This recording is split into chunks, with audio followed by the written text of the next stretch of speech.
Hey, say hello on Twitter at Richard Syrett, the website, www.richardsyrett.com. And as always, follow the truth.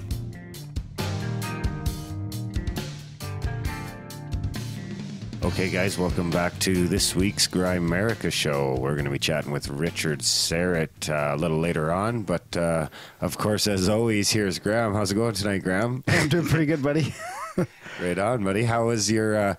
didn't you go to some sort of shamanic thing this weekend? Oh, yeah. We should talk about that. Yeah, it was a vision quest. This is us talking about that. What, you want to jump right into that right now? I guess. Why not? Well, it's fresh. Okay, so... I was at this vision quest using, like, it was with a shaman and his energy healer wife, Serah and Kai. Actually, I'll link to them in the show notes if there's anyone, because they travel across Canada doing this sound and breathwork healing journey. So I was there with about 6 people over 2 nights, about 8 hours in total, and we lie down there and do this breathwork, and we have... Did you say 2? Yeah, it was Saturday and Sunday night. Did you camp out or something? No. Oh. You just go back to the room, right? So they use all these ancient instruments like didgeridoos and gongs and chimes and flutes and some energy healing, and people really have some transformative experiences in there. It's pretty crazy.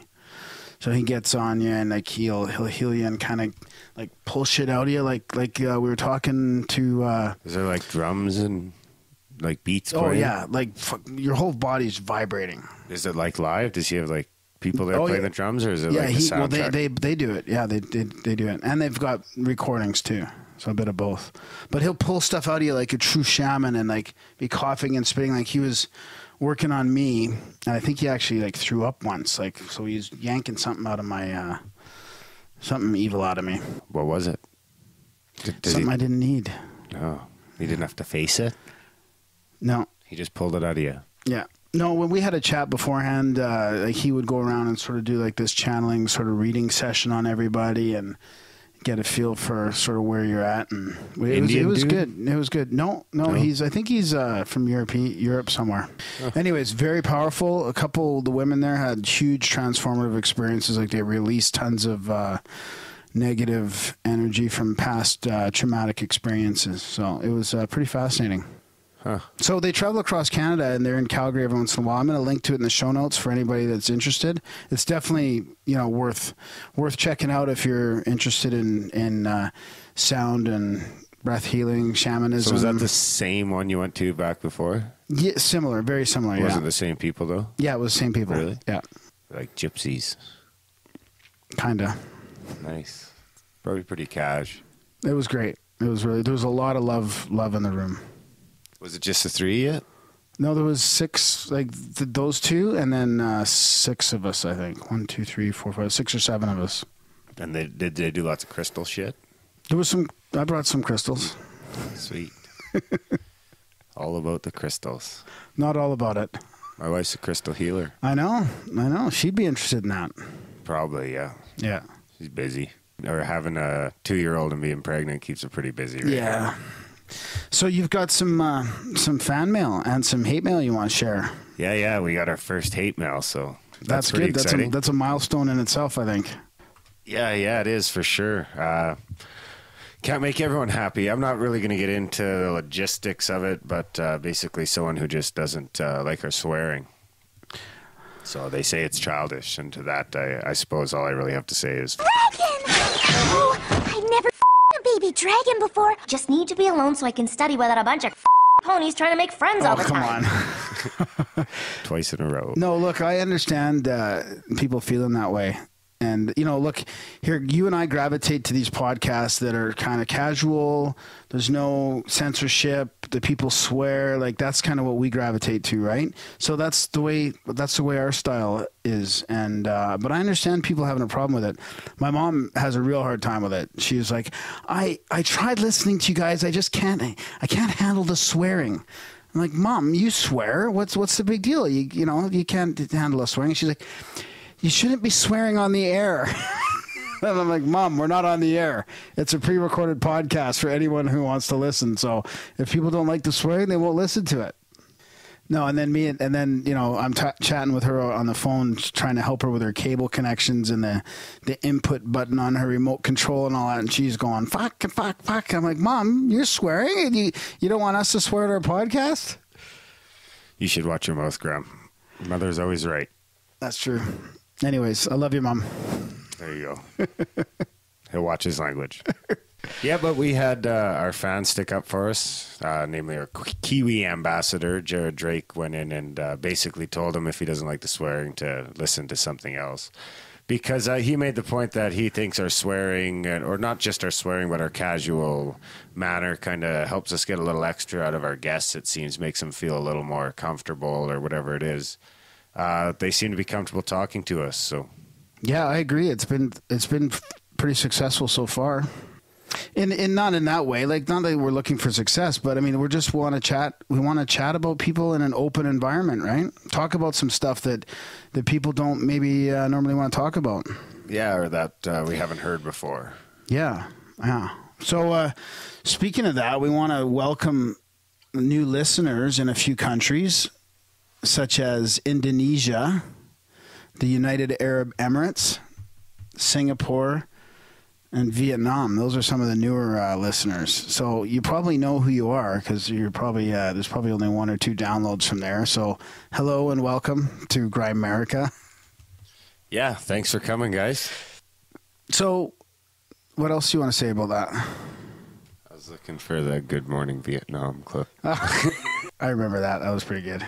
So, yeah, and of course, we got a few other emails this week, too. We had one from Evelyn, I guess, in Puerto Rico, said, saludos from Puerto Rico. Keep up the good work. We had David Zer stepped in and says, well, first he started on Mysterious Universe, and then they did a show with Micah, so he started to listen to the Gralien Report.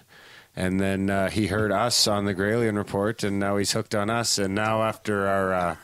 interview with Matt Staggs, he says he's going to track down the Disinfocast to listen to that one. Yeah, very cool. Yeah, that's kind of how you go down this rabbit hole. Yeah, that's pretty much the definition of the rabbit hole, I would say. Just don't stray from Grimerica too far. Oh, I think we'll be okay. So what about Jim Dexter? Didn't he say something too? Yeah, Jim Dexter, he mailed in and said that we're his new favorite show, and he loves that we even talked about why he loves our show on our show. And he says, to him, there's nothing better than listening to people, intelligent and open-minded people just sitting around and talking.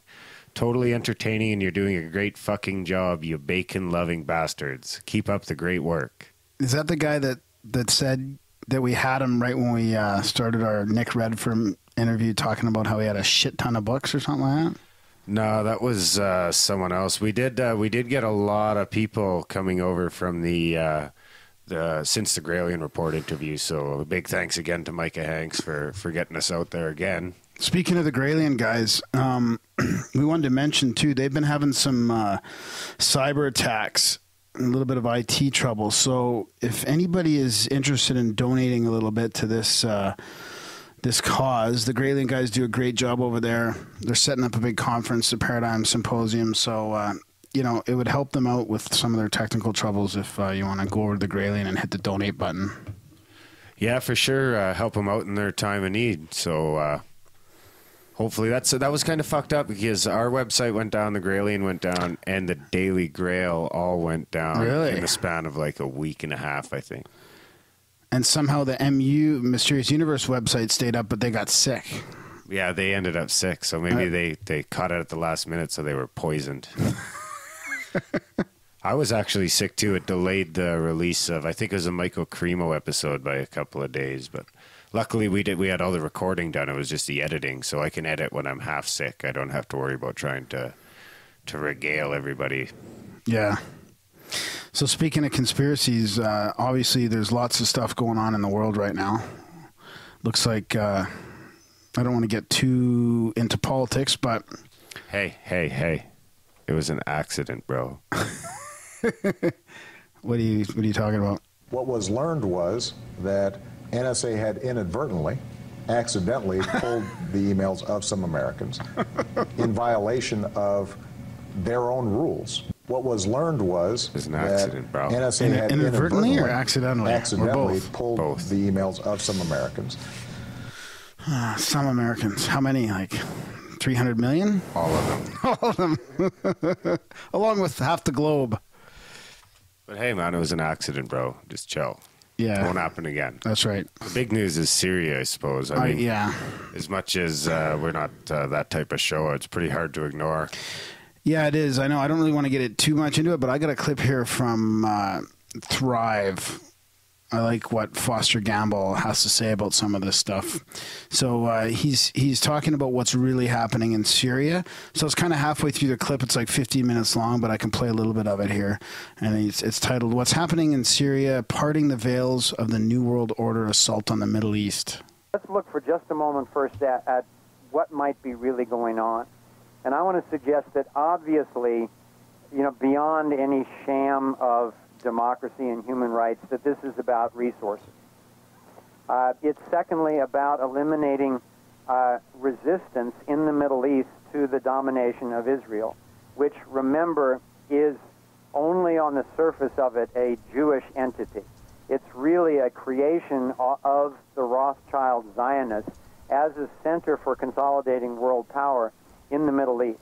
And again, this plan has been in place since before 9/11 to basically destroy all the cultures over there, take over the resources, and keep them from stopping the advance of the New World Order. And then I also want to mention the fundamental financial interests behind all of this, because the dollar is only has any value now because the U.S. military is behind it, and because people are still having to use it, particularly to buy oil. Oh, that's good for that one. But it gives you an idea of what that's all about. And then I linked onto one called "The Road to World War III," and there's a little clip of that, and that's coming from the Thrive website too. There. In the meantime, they established sanctions which U.S. officials openly admit are aimed at causing a collapse of the Iranian economy. Syria is Iran's closest ally, and they are bound by mutual defense agreements. The country is currently in the process of being destabilized with covert assistance from NATO, and though Russia and China have warned the United States not to get involved, the White House has made statements within the past month indicating that they are considering military intervention. It should be clear that military intervention in Syria and Iran isn't being considered. It's a foregone conclusion, just as it was in Iraq and Libya. The U.S. is actively working to create the context which gives them the diplomatic cover to do what they already have planned. The motive for these invasions and covert actions becomes clear when we look at them in their full context and connect the dots. Those who control the United States understand that even if a few countries begin to sell their oil in another currency, it will set off a chain reaction and the dollar will collapse. Yeah, well, I heard today, I think I read something on Twitter that said Russia and China have walked out of UN talks on the matter, and Holy shit. Iran's threatening to attack Israel if they attack Syria. Oh, Iran or Syria? Syria? Iran is threatening, yeah. So this is crazy, man. Like, it's even different over a few years ago. Like, if this was to happen a few years ago, it wouldn't be so visible either. But it sure seems like everybody kind of is questioning the motives now. Yeah, well, you watch. You know what's going to be is they're going to end up going to Syria because they heard something from their PRISM program that tell them something about Syria promoting terrorism or some shit, right? So they're going to justify the listening? They're going to get their war in Syria and justify their spy program at the same time. Where'd you hear that from? I'm just coming up with it. I think I got started with it on Twitter, but I've been working on it. And now I'm saying it's going to happen probably Saturday or Sunday over the long weekend while everybody's camping and fucking drinking and carrying on. The U.S. will attack Syria this weekend. Well, by the time this is out, we'll know if I'm right or wrong. No, I'm releasing it tomorrow. So this weekend, if you're listening to this before the long weekend, then I'm saying that whatever's going to happen is going to happen over the weekend. Wow, you're throwing it out here like they're actually going to attack, or they're going to like commit to an attack. Like it's going to happen that fast, you think? I think so. Yeah. Wow. So does that have something to do with all that FEMA Region 3, I wonder? Or is that a separate conspiratorial issue? I don't know what the fuck that's all about. Who knows? It seems like something crazy is going on. It's just weird, man. Lots of stuff's going on. Okay, let's save that for another episode. Yeah, no doubt. I was reading today, I think at the Huffington Post, about there's this endangered desert tortoise that it's somewhere in Nevada, I think, maybe. And they've got like 1,500 of these endangered tortoises that they get grants every year to give them almost like, I guess, a sanctuary. And they got their funding cut, so they plan to start to kill them off. They're gonna go through them, decide which ones they feel are fit to be released into the wild, and the rest they're going to euthanize. Really? Are they going to use their like shells for anything? I don't know. It seems why wouldn't you just let them all go? I don't know. And just because they know a bunch of them are going to die probably or something. Or maybe it's dangerous to let them all go in the wild and then it'll change the environment or something like that. Well, I don't know. You brought them all in there. It's kind of...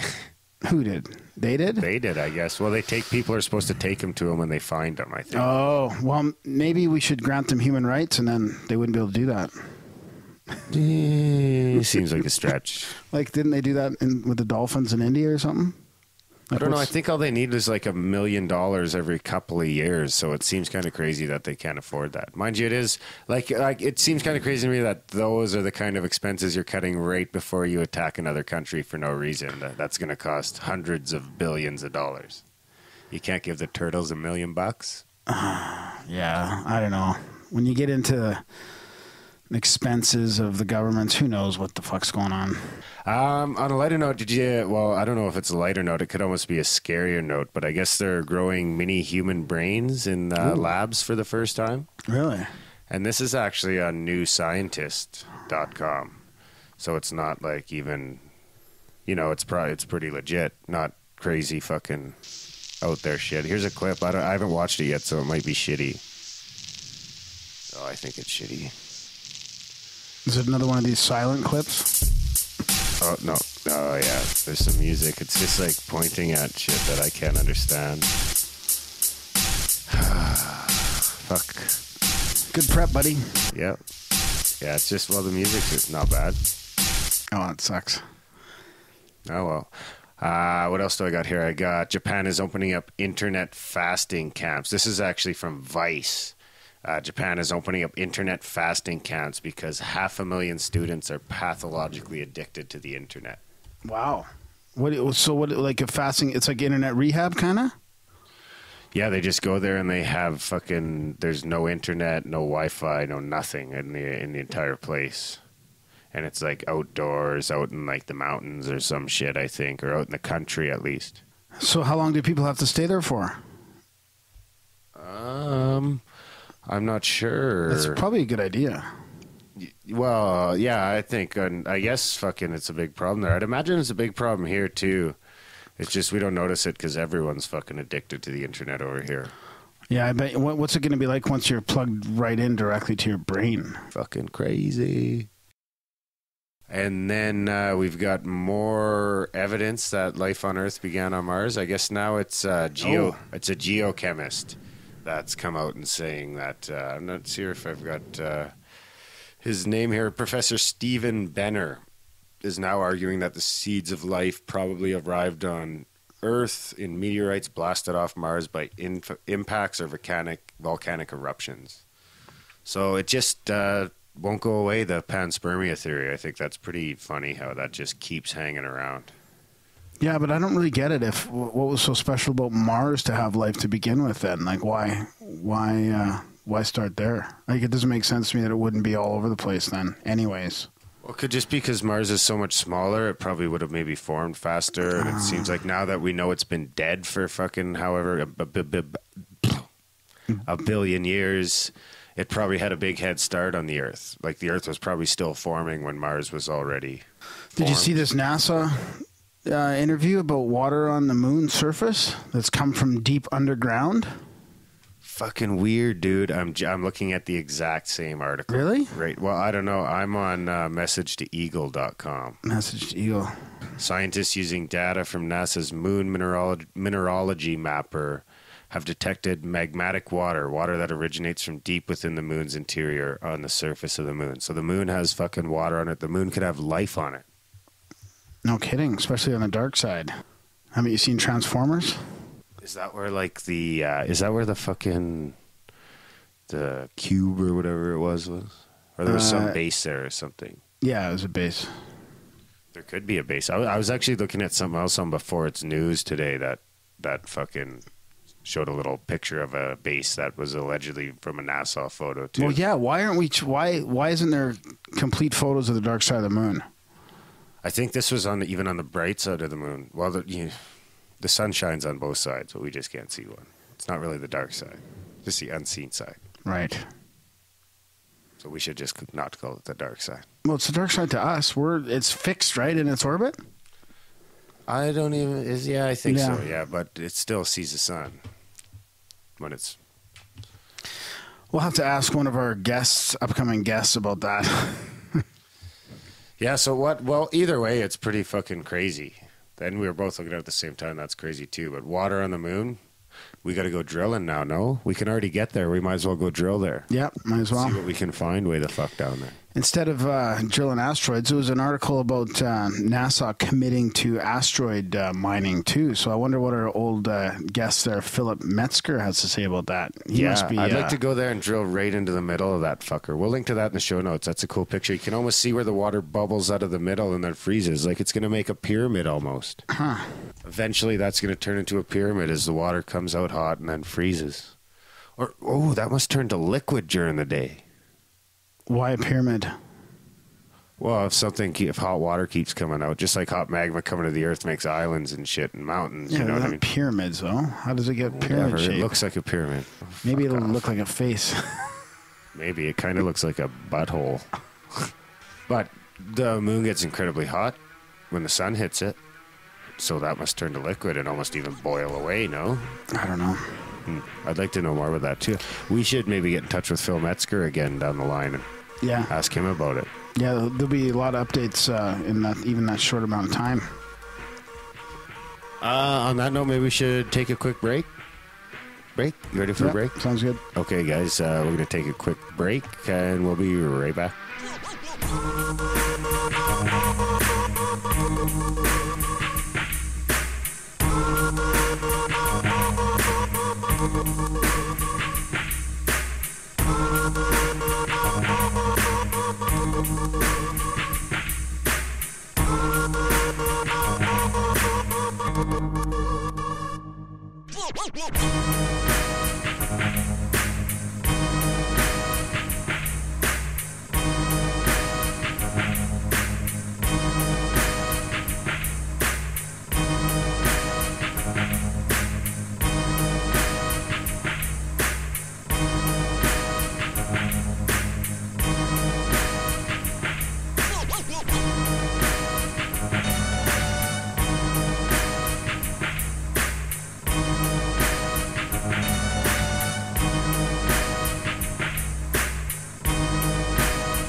Okay, guys, welcome back from the break. We got a special treat here because RPJ is going to join us for a little surprise segment. How's it going tonight, RPJ? Hey, guys, glad to be here as always. Yeah, it's good to have you. Just so happened that Red had some free time tonight and we were recording, so we figured we might as well jam in some more content. Yeah. Perfect. So we haven't planned this out or anything, but do you got anything fresh and new from the world of Fortiana? I do have a couple of interesting news have already developed during the week. Let's see. For example, let's talk about our favorite math genius scientist, Mr. Elon Musk. You know how he's been making the news with all his very way out there ideas about creating this ultra fast transport system Yeah, Oh, the train one? No, it's Yeah. the tubes, isn't it? The underground tube. Musk developing these tubes, these super fast underground tubes. I don't think they're underground. Oh, right. Yes, in fact, they are not underground. They will be above ground. That'll be quite the fucking view when you're going past the You landscape won't at like be able to. 5,000 miles an hour. Is it? Are the You will windows? be able to see anything, man. No, you're just like in it. I don't think they will.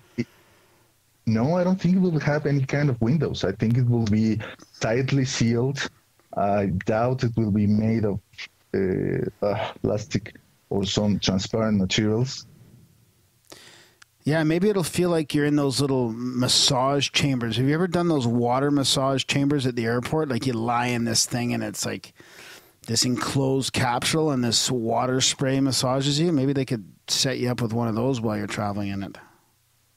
Maybe it will be kind of problematic for people who are afraid of confined spaces, claustrophobic. Yeah. Yeah, I'm sure it will be. But for the ones who are able to endure it, they might be able to make a trip from Los Angeles to San Francisco in just 30 minutes, which is pretty awesome if you think about it. How long does it take to fly? I wonder. From where? Los Angeles to San Francisco. No, what did you say? From where to where? Los Angeles to From Los Angeles to San Francisco. Yeah, that's got to be less than 30 minutes, isn't it? Oh, no. In a flight, I think it's probably about maybe an hour. Huh. But I think it's probably more. You think so? But we should investigate it. Yeah, I think it's because I think Krippner and when Krippner and Rogan or Krippner and Chris Ryan were on Rogan, I thought they said the drive was about 3.5 or 4 hours. It's an hour 20 minutes from LA to San Fran flying. So you're going to cut that in half in the tube. Yeah, well, and hopefully it will require less security issues, to check out your bags and pass through the security good points point. and all that. Yeah, yeah, you cut that. Add another hour and a half onto that whole fiasco of flying. You have to be at the airport at least one to your flights and all that. I wonder if it'll be cheaper too. Okay, but the reason I wanted to bring Elon Musk to tonight's discussion is because there was a very interesting article published at The Verge about how he managed to create his own version of the Iron Man laboratory. You remember, like exactly like in the movies, Tony Stark is designing his Iron Man suit like in a kind of a holographics interface, and he's just waving his hands and moving, components and bringing them together. Oh, I love that. I love it too. As an industrial designer, that's like my wet dream, But amazingly enough, it seems that Elon Musk managed to create a real-life interface that allowed him to design, incredibly enough, the design part for his rockets in his company, SpaceX. He tweeted about it on August 23. He said, "We figured out how to design rocket parts just with hand movements through the air. Seriously. Now need a high frame rate holograph generator." I think finish up, sorry. And then Jon Favreau, the director of Iron Man, asked him, like in Iron Man, and Elon Musk said, "Yeah, we saw it in the movie and made it real. Good idea." That's fucking crazy. Yeah, he's going to give next week. I think he's going to release more details about this interface, which sounds really, really cool. We were actually just talking a couple episodes ago about how the new Android phones, you don't even have to touch them. You can just do different gestures and they pick it up. And we were actually talking about how far ahead fucking some people probably are with that technology. And I guess now we're finding out. Yeah, exactly. I mean, this guy is definitely a visionary. He's like the 21st century. I don't want to say Edison because I really don't like Edison. Like he's like the 21st century Nikola Tesla. I was going to say, yeah, you got to say him. even though Nikola Tesla didn't end pretty well by the end of his life. Yeah, but Tesla didn't have the internet. Yeah, very good point. That's what I love about those movies, right? Like the other one like that just came out with all the holographic design, like because of the creativity, you know, it almost makes it look like it's actually physically possible for us to do that. Yeah, for sure. You know, like an artist will envision this, and then someone with a more technical mindset will become inspired and try to look at the way to bring it to real life. Yeah. We've talked about that before with like the generation that grew up watching Star Trek invented the flip phones. Yeah, exactly. So what else you got for us? Well, now we're talking about using computers and trying to interact with them with waving your hands, no? Without a mouse, without a keyboard. But now there's an even more radical news that came out on MSNBC about how two scientists were connected on different laboratories, right? And they were connected using some kind of brain interface.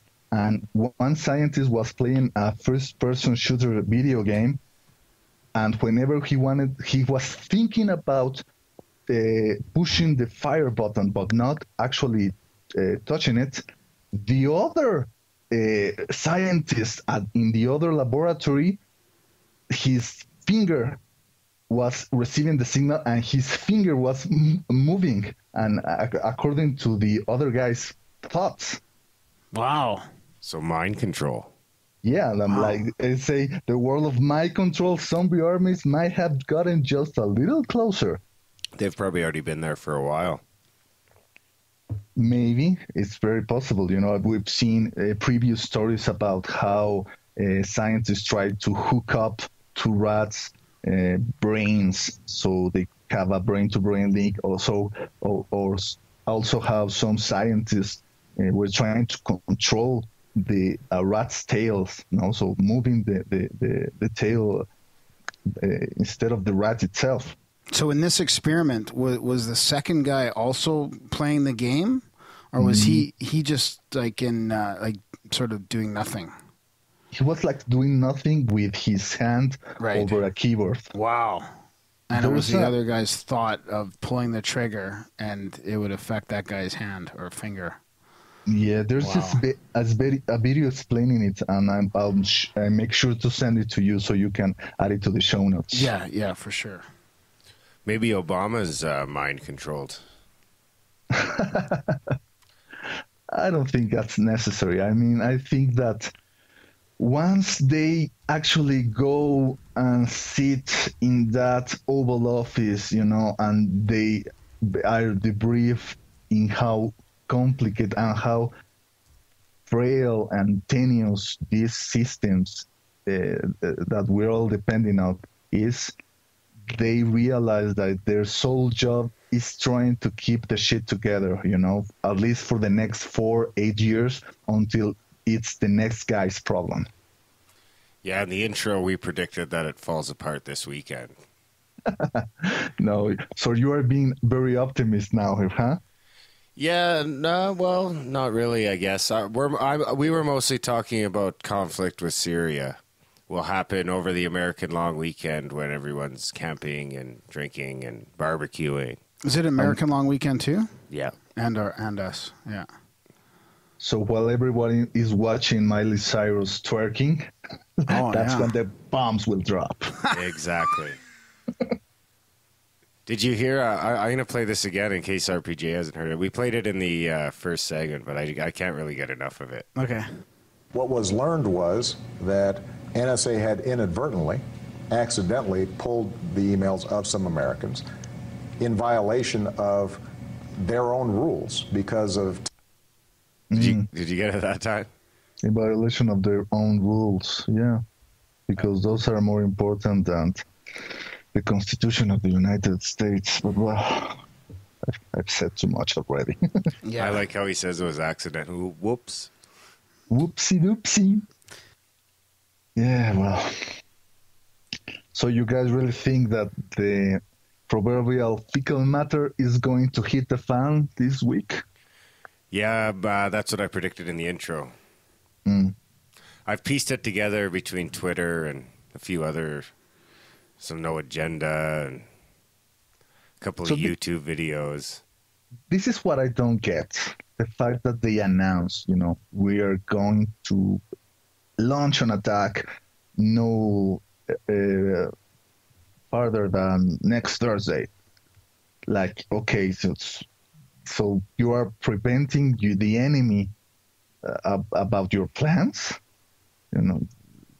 Kind of a long way since the days of the surprise attack. Landing on the beach of Normandy. Yeah. Yeah, I think what it is now is there's so much, they're so confident that they can, they're almost trying, it's like, I think more of like a threat tactic to hopefully scare them.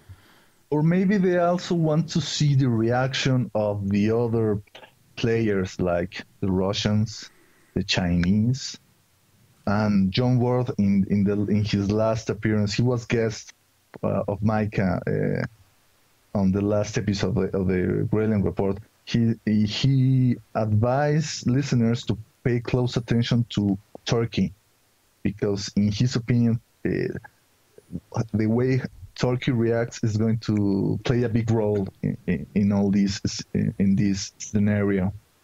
That's the exact same thing the No Agenda guy said. Dvorak was saying that fucking watch Turkey. Turkey's the most progressive, the real fucking the real show.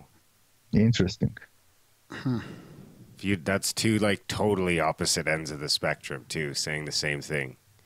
Yeah, well, the two smart guys reaching the same conclusion from very different angles, Yeah. That's fucked up. Yeah. But speaking about people who have played roles in past armed conflicts, I think what's to me the biggest news in the fortune realm this week was the sad passing of Mr. Jesse Marcel Jr. Oh, yeah. He died of a heart attack at the age of 76 on Saturday, August 24.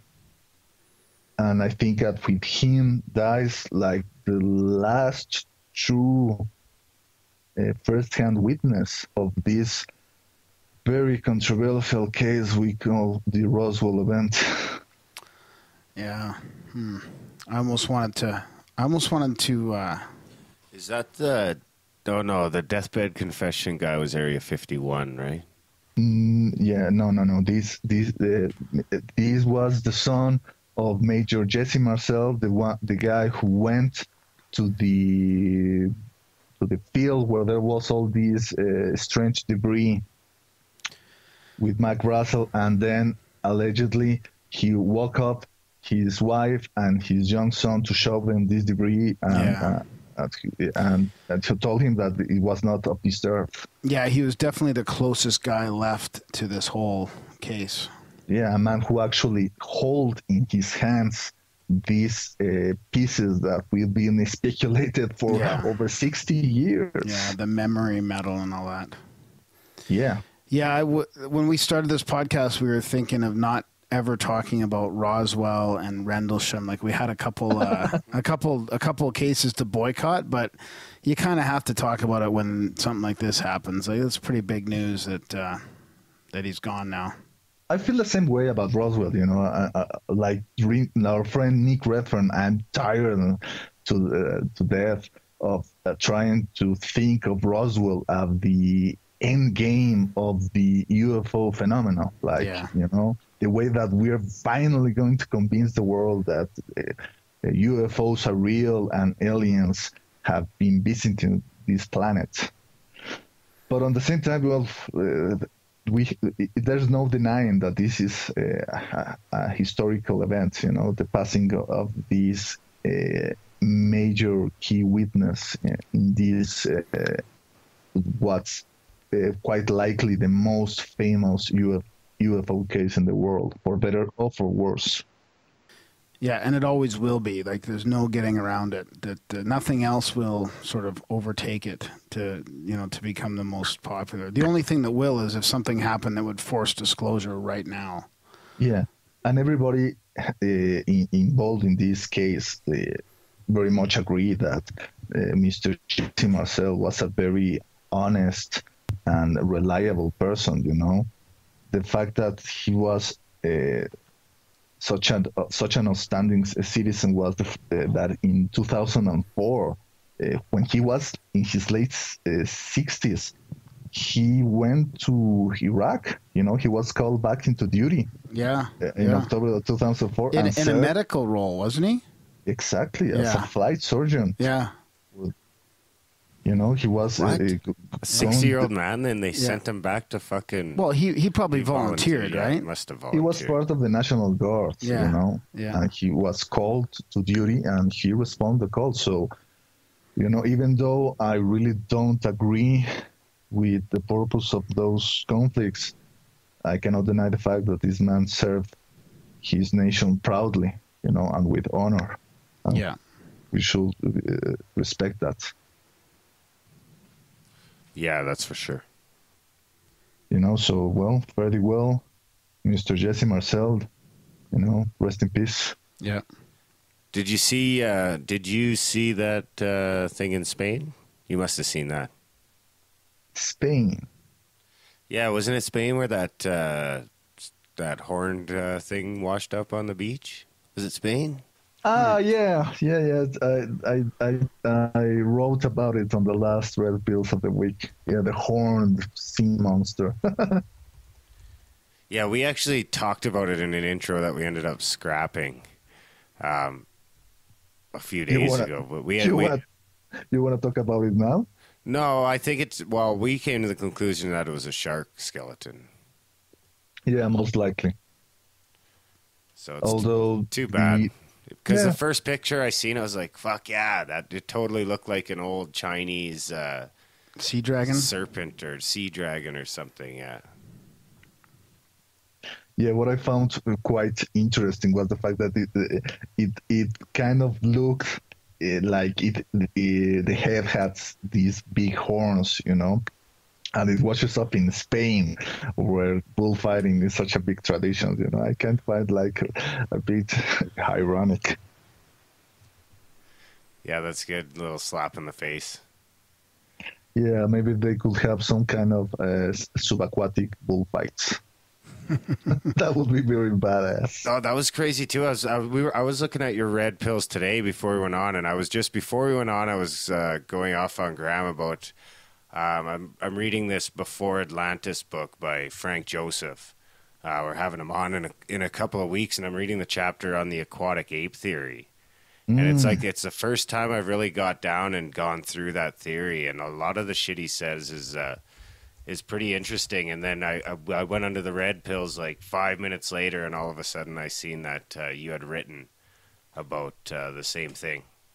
Yeah, and the reason I decided to touch on the subject was because of these two videos that surfaced last week.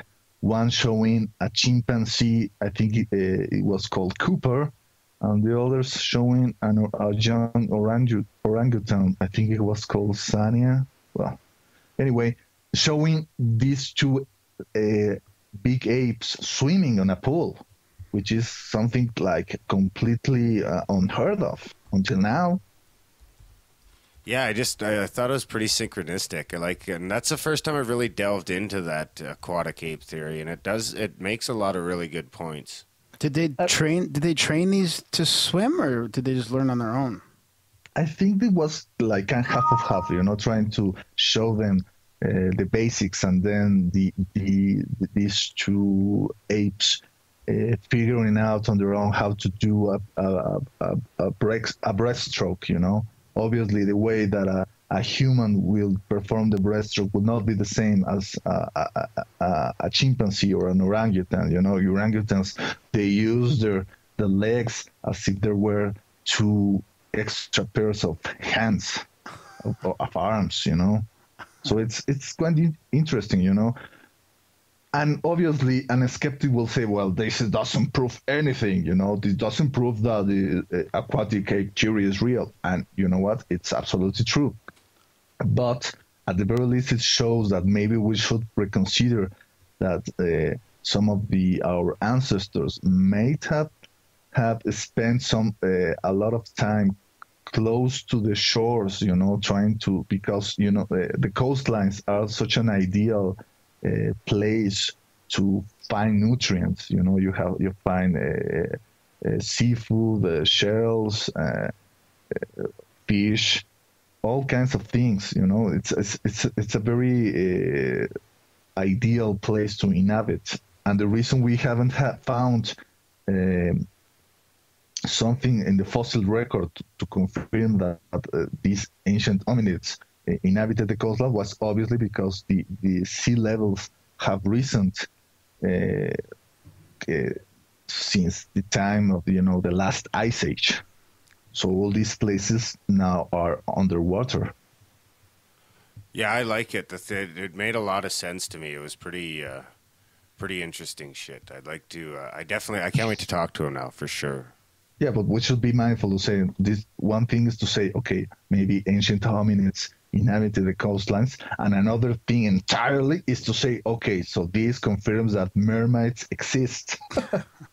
Like that mockumentary that the Animal Planet produced some time ago. What about mermen?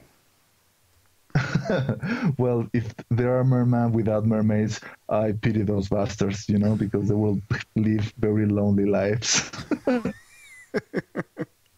It's funny because maybe it's like fucking we're a cross between humans or between apes and dolphins. Eh? Yeah, a monkey fucked a dolphin, and here we are. That's good. The sounds of love. That's I it. don't know. That's my new theory. I'm gonna write a book. So where's our blowhole?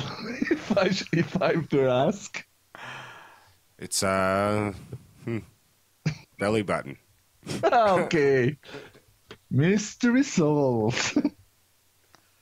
Yeah, it's just sealed over now from years of non-use. Yeah, you need to clean that shit together so you can blow some steam.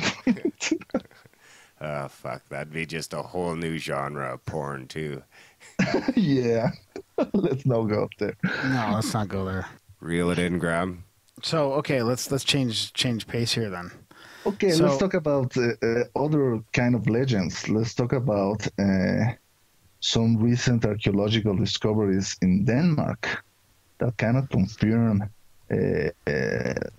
this epic poem of Beowulf. Beowulf. Yeah, Beowulf. Sorry.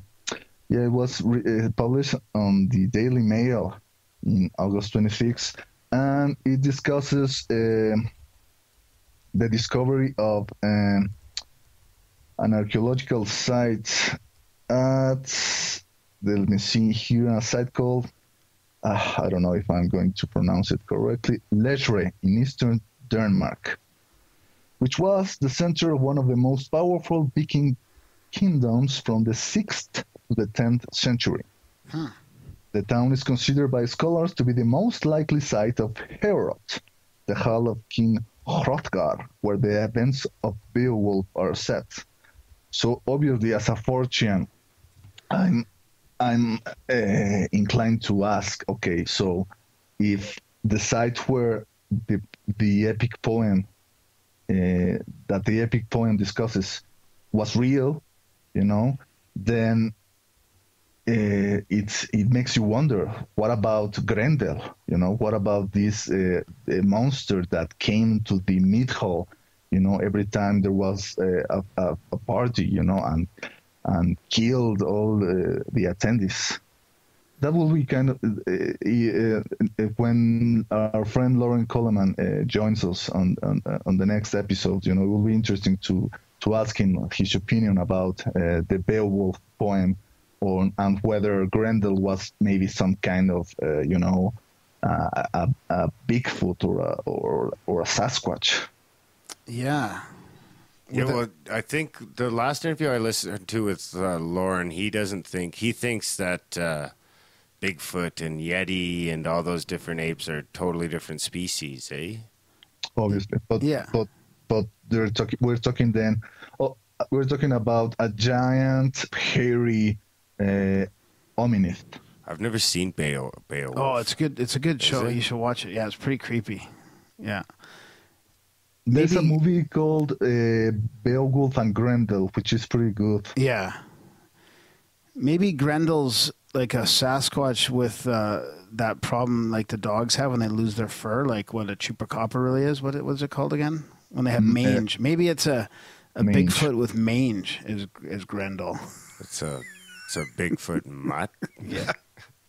If I'm not mistaken, I think the poem it really doesn't describe Grendel, in detail. It only refers to it as an orcus or something like that. Yeah, but every time you see an artist rendition or in a movie, it's always got this creepy skin and like shiny, scaly, smooth kind of skin, like a giant golem kind of thing. Fucking Gollum, eh? He was way creepier than I expected him to be. In the movie, yeah, it was fantastic, man. Fucking awesome character. Yeah. Precious. Well, that was good. That was good. My precious. Yeah, we should ask Coleman about that. See where that fits into all the legend and folklore. Yeah, exactly. Because what I think most modern cryptozoologists agree is that all folklore and myths have a kernel of truth. That where their origin is, it might come from an actual real event. The precious. They stole it from us. Sneaky little hobbitses. Wicked. There's your goal. There you go. Yeah, thanks. Did you guys like The Hobbit? Yeah. Yeah. I thought it was a little too drug out.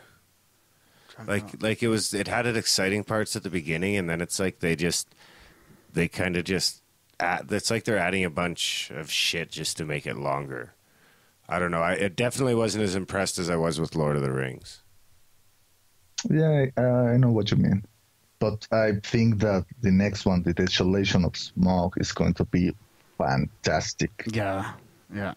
And the third one will be good too.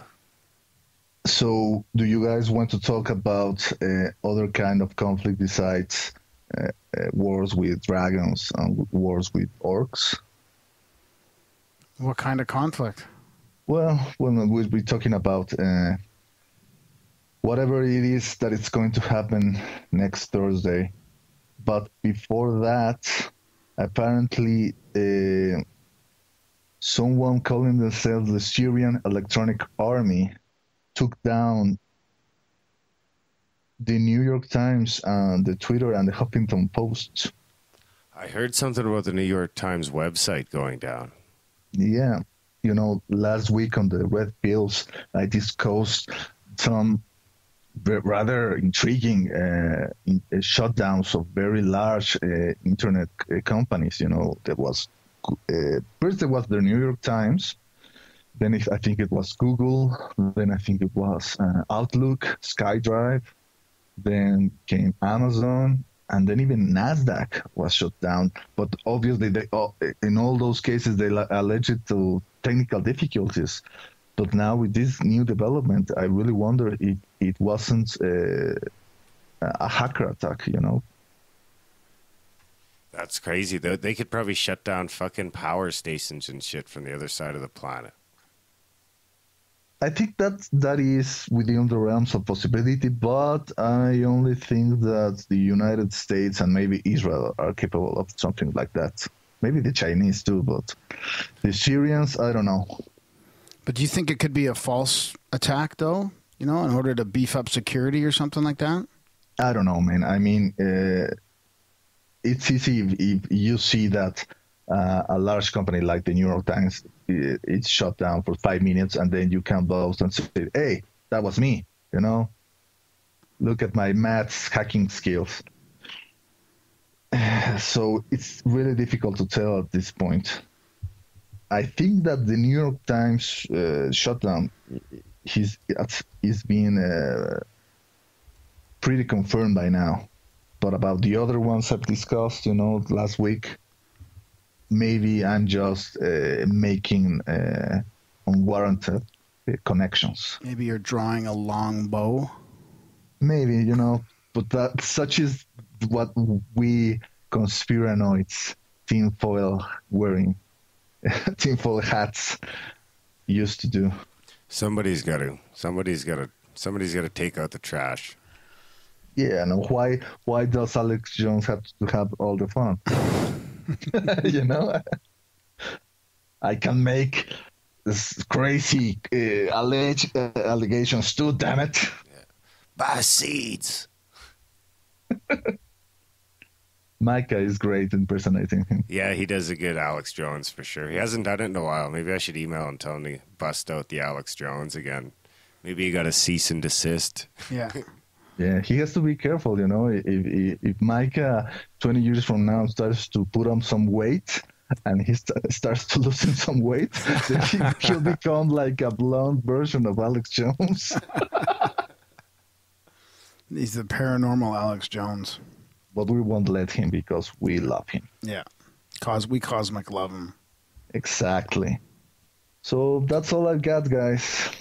Yeah, I think it's we're probably about ready to wrap it up anyway. We've got to bust into our interview with Richard Syrett. So for those of you who don't know Richard, he's the host of the Conspiracy Show, both the TV show and the podcast, the radio show. I think he's in 21 different places now. So and the interview went great. We got another exclusive coming to you in the interview here. Yeah. So yeah, great. So thanks for coming in, RPJ, and we'll hopefully have you on in the next couple of days here again. Actually, when we reschedule with Lauren. So happy to be here, and until the next time, guys.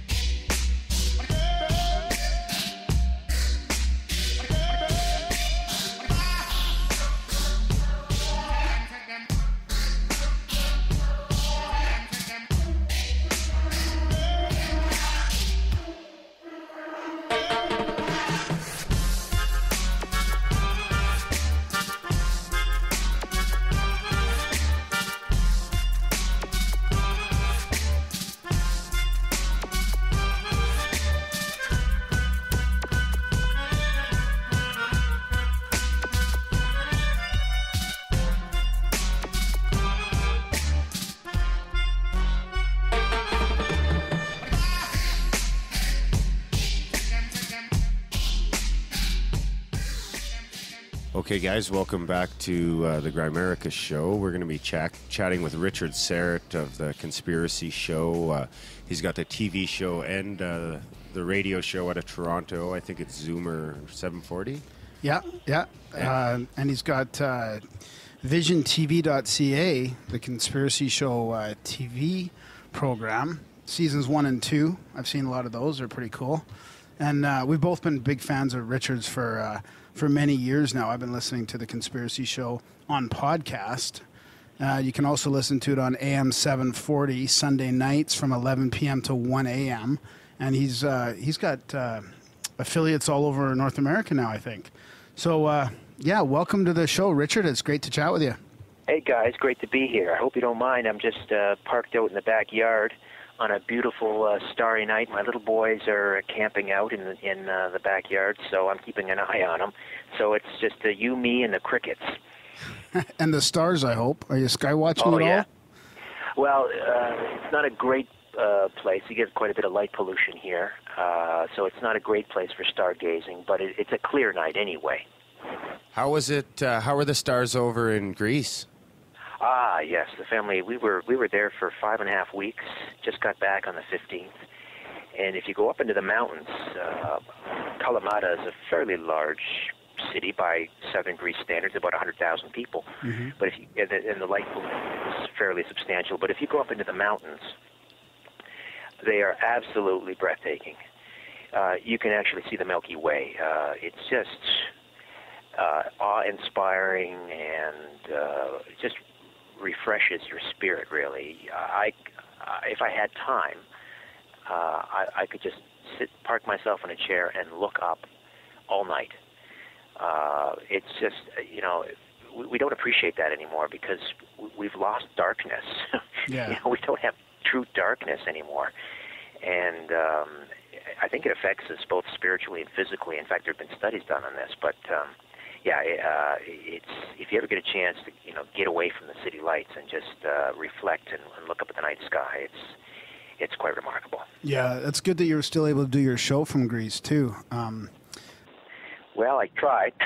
Yeah, no, it was good. I heard them all. And Greece has got a special place in my heart, too. I was there for at least a month when I was 20, and I still think about that quite a bit, traveling around and the sunsets in Santorini and the Peloponnese and driving up to Turkey, the big castles on the coast. I mean, it's just incredible.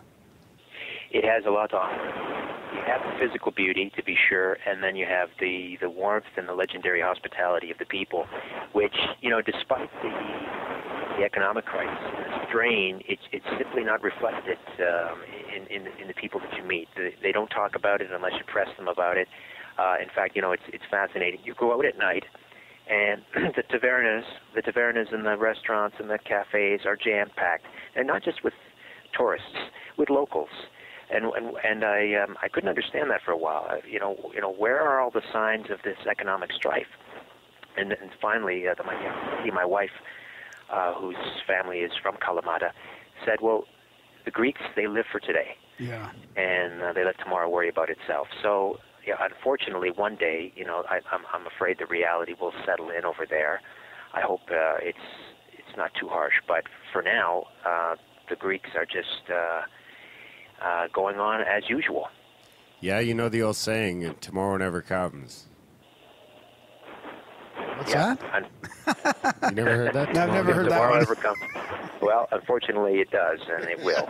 So, could you give us a little background on just how you came to be kind of into the conspiracies and how you came about with the show, which is absolutely fantastic, by the way. I appreciate that. Thank you. Long story short, I was producing talk radio for about 10 years. What I like to call workaday reality type talk shows, where you're lining up the provincial minister of education to talk about the impending teacher strike and all that kind of stuff. That workaday reality, that ground sort of eye level stuff. And I was very confident at it and did a great job. But I've always been interested in what I call the big questions. And they were always sort of gnawing at me, where do we go when we die? What happens to us when we die? Is there life elsewhere in the universe? Who's running the show, here on Earth? So when I finally got my own show in the late 90s, and I had to figure out how am I going to fill 3 hours on a Sunday night, it was at that time at CFRB 1010 in Toronto. It's kind of a legendary blowtorch station, 50,000 watt. I just sort of naturally gravitated towards those kinds of things. And not all at once, though. Part of the show dealt with UFOs or conspiracies or what have you, and then the other was just sort of a typical talk show. But gradually, it kind of took over. The listener response was tremendous, and I just sort of started to find my voice. And I guess about maybe a year and a half, 2 years into it, it was sort of conspiracies, paranormal stuff, pillar to post. And again, did very well. In fact, I was beating coast to coast in the Toronto market in that time slot. Huh. So I would have been up against, on the weekend, up against the weekend edition of Coast, which at that time I guess would have been Ian Punnett or whoever. When was that? This was in the early 2000s. Okay. And I mean, I'm a huge Art Bell fan. At that time, Art Bell was, sort of the Monday to Friday guy. He's the type of broadcaster that I could listen to just reading the phone book. And so he was kind of a professional role model for me, his storytelling abilities. And anyway, so yeah, that was the early incarnation of the show at CFRB. I went over to 640, AM 640, another Toronto talk station, to produce the morning show with my longtime colleague, John Oakley. And over there I was doing a Friday night show, again, conspiracies and the paranormal. But I kept getting preempted by sports. 640 was heavily into sports at that time. They had the Leafs, they had the Marlies, they had the Argonauts, they had the local lacrosse team, the soccer team, what have you. And pretty soon it was like I was preempted more than I was on. So I thought, I'm not going to let this go, this show. I've worked too hard. So I got invited back to CFRB to do Monday to Friday. I was doing 5 nights a week. And did that for about 2 years. The station got sold. They made some big, budget cuts. Out the door I went. I was like the second wave of about 4 or 5 major cuts across the network at that time. And then in August of 2009, I landed at AM 740, which is kind of an interesting, or kind of a weird match, because they're primarily a music station, but they dabble in talk. And so I've been doing the show there, which is great because 740 is a 50,000 watt clear channel, which means at night my show can be heard all the way, from Thunder Bay, probably Ontario, all the way south to the Carolinas, and from Maine to Minnesota. So the snowbirds kind of, can follow 740 as they drive down to their winter haunt. And then within the last year and a half, I started syndicating the show. I have a syndication consultant out of Chicago, and thus far I'm on 20 affiliates in the U.S. and counting. I've got a couple sort of pending. We're hoping we'll sign on in the next couple of weeks. So we're kind of building that brick by brick. Wow, very good. Yeah, sorry, that was going to be a short story, and it ended up. Sorry about that. No, that's good to hear all that. Yeah, the show really seems to be taking off. It seems like almost every other week you're announcing a new affiliate signing on. It's an overnight success story, 15 years in the making. So speaking of that, then, I mean, I don't know. I've got so many questions to ask you here. I met you at the UFO Congress. That's right, Graham. Yeah, that was down in Phoenix in February. Yeah, that was great to see you there and chat with you a bit. And I just wanted to know your thoughts on that, and if you plan on going again or going to more of these. Well, I went down there for the TV show. We're in production, actually in post-production on season 3. And the Conspiracy Show airs across Canada on Vision TV, which is available on basic cable. And we're also in parts of Europe and Africa now as well. But I go to these UFO congresses and conferences and the like, because it's a very efficient way to do interviews, because you've got 20, 30 great guests all in one place at one time. Yeah. So it's very efficient that way. I can, I go there with a small crew, set up in a hotel room, and I can do, probably 4 or 5 episodes while I'm down there. Yeah, and get a bunch of small bits even. It doesn't have to be long interviews, but just, exactly. You can get a bunch of small ones. Yeah, so I really enjoy going to those conferences, and unfortunately, one of the downside is I don't get to go to the action and listen to the speakers. Yeah. However, most of those people I've had on my radio show or the TV show, and I get to sit on, down with them one-on-one. So I guess maybe that's sort of the upside. I don't get to hear them speak live, but I get to, talk with them in person for an extended period of time. So, yeah. But I don't, it may surprise people that I don't make a habit of sort of going to, Conspiracy Con or UFO conferences outside of, television production.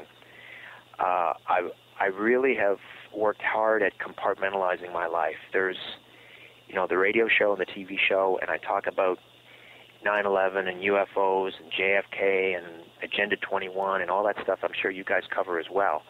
But once I wheel into the driveway, close the door behind me, that world doesn't exist for me for the most part, unless I'm doing research at home. Just to preserve my sanity. I don't know how you guys deal with that. Well, I was going to ask you about that. I was going to say, like, how do you leave the stuff at work and maintain that balance? It must be a challenge. Well, surprisingly, no, it's not. It's quite a welcome relief to actually leave it behind. Not that I don't get me wrong. I thoroughly enjoy it. I am totally absorbed by it during my working hours, and my working hours are considerable. So it's almost like when you sit down to a meal and you have that sorbet to sort of cleanse the palate. You need that before you move on to the next course. So my home life, very precious to me, and it's very easy to shut it down. There's too many distractions at home anyway. I've got twin 6-year-old boys. My wife, the mighty Aphrodite, she's a going concern. She's got a business on the side, and I help her with that when I can. And, just the day-to-day life, shuttling kids back and forth to school and tennis lessons and piano and what have you. So it's very easy to sort of to leave that subterranean world behind for a while, and I need to. Yeah, you don't want to. You can go too far down that rabbit hole and end up like a certain Texan fella that will remain nameless. Yeah, well, yeah, you need to. Talking about conspiracies and what's going on in the world and the nefarious individuals and secret societies and so forth that are out there. And I'm an Orthodox Christian. I believe in the Bible. I believe that evil prevails in this world. And it's if you talk about that for too long, you can get very cynical, and you don't want to bring that home with you, especially when you've got a young family to raise and you're trying to instill in them certain values and a positive outlook on life. So you could very easily get dragged down into a world of despair. Which is not for me. So what's the latest in the thing? I suppose that'd be the Princess Di, what are they doing, a new investigation into Princess Di's death or something like that? Yeah, this is curious. I don't know if there's a lot of meat on them bones, as they say. There's some scuttlebutt from an unnamed army source saying that some military person within the British Army was responsible for her murder. I don't know where it's coming from. We don't have a lot of details from the British press. But this coming Sunday on the radio program, my old friend Jeffrey Steinberg, who is the director of counterintelligence at EIR, Executive Intelligence Review, is going to join me, and we're going to find out what's what with that angle. I don't think it's a full-blown investigation. I think they're just going to maybe what did they call it? Consider the information or what have you. But we're not going to see like a full-blown Paget project, which was like 2 or 3 years, endless testimony, hundreds and hundreds of witnesses, except for the key ones apparently. Like the people who saw the white Fiat Uno in the tunnel in Paris. Mm-hmm. But I don't know. The curious thing to me is how the mainstream media is reporting on these things now. We had the Princess Diana thing, as you mentioned. We just had Area 51 popping up in the news and the mainstream media because the CIA is now acknowledging its existence through documents released by the National Archives, which is a total non-story because the CIA, it's been acknowledged for years mm-hmm. that there was an Area 51. Maybe they didn't always call it that, but it's funny, the mainstream media is like, I guess they're playing catch-up, or they're realizing they're looking at their dwindling subscription rate, and they're grasping at straws. And, something. Because they also started talking about, weed and marijuana, too, on a couple of those, like CNN was even talking about that, so that's something that... That's a huge story, you're right. Sanjay Gupta, their medical correspondent, just finished a documentary called Weed, and he's done a complete about-face now and is coming out and saying, we got to end this stupid war on drugs, and we have to seriously embrace marijuana as a natural remedy for everything from Parkinson's to autism to what have you. So yeah, that's an interesting front too. I've explored that a little bit with Kevin Booth, director of American Drug War, and he's featured in an upcoming episode of the TV show as well. We're going to talk about the war on drugs. So. And the cannabis oil and. Yes, absolutely. He talks about that in American Drug War too. It's there's a lot. There's so much going on so many fronts. Like your program, my program, and others that tackle these issues. It's almost like, I don't know, not vindication, but if we're not careful, guys, the stuff that we're going to be mainstream in a couple of years. Yeah, that seems to be the way it's going.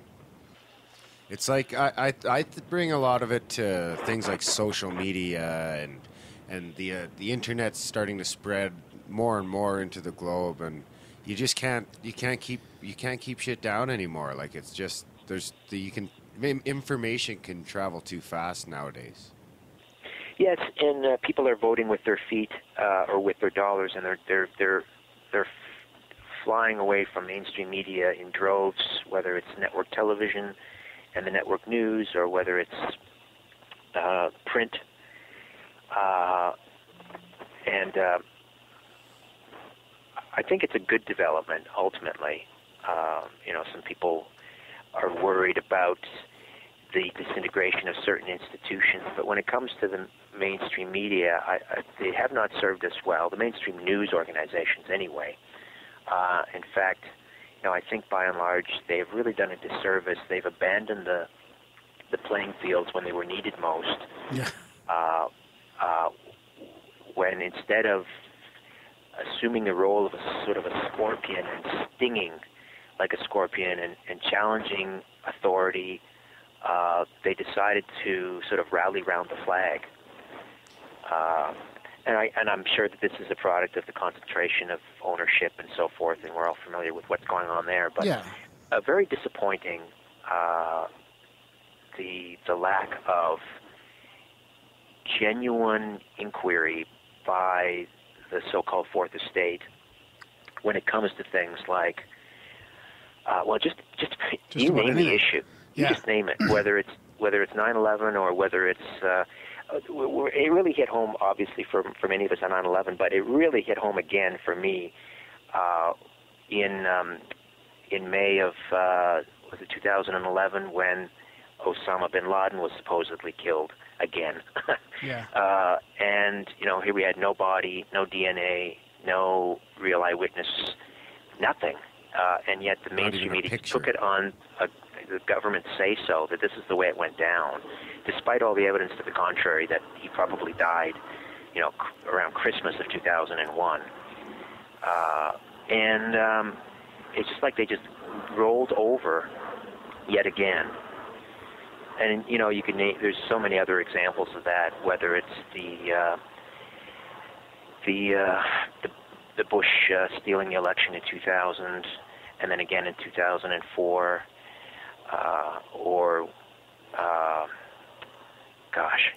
It goes on and on. Yeah. I mean, it goes all the way back to when the CIA had 400 people on the payroll of the mainstream newspapers, and I mean, I think it's just we've never been even the same latest since. with the NSA. Yeah. Yes.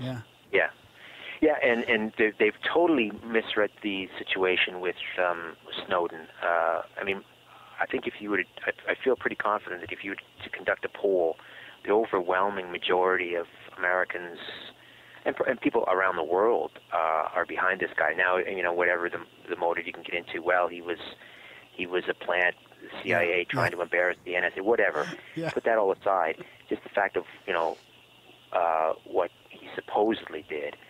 And yet the mainstream media, again, news people seem to be siding with, the John McCains and,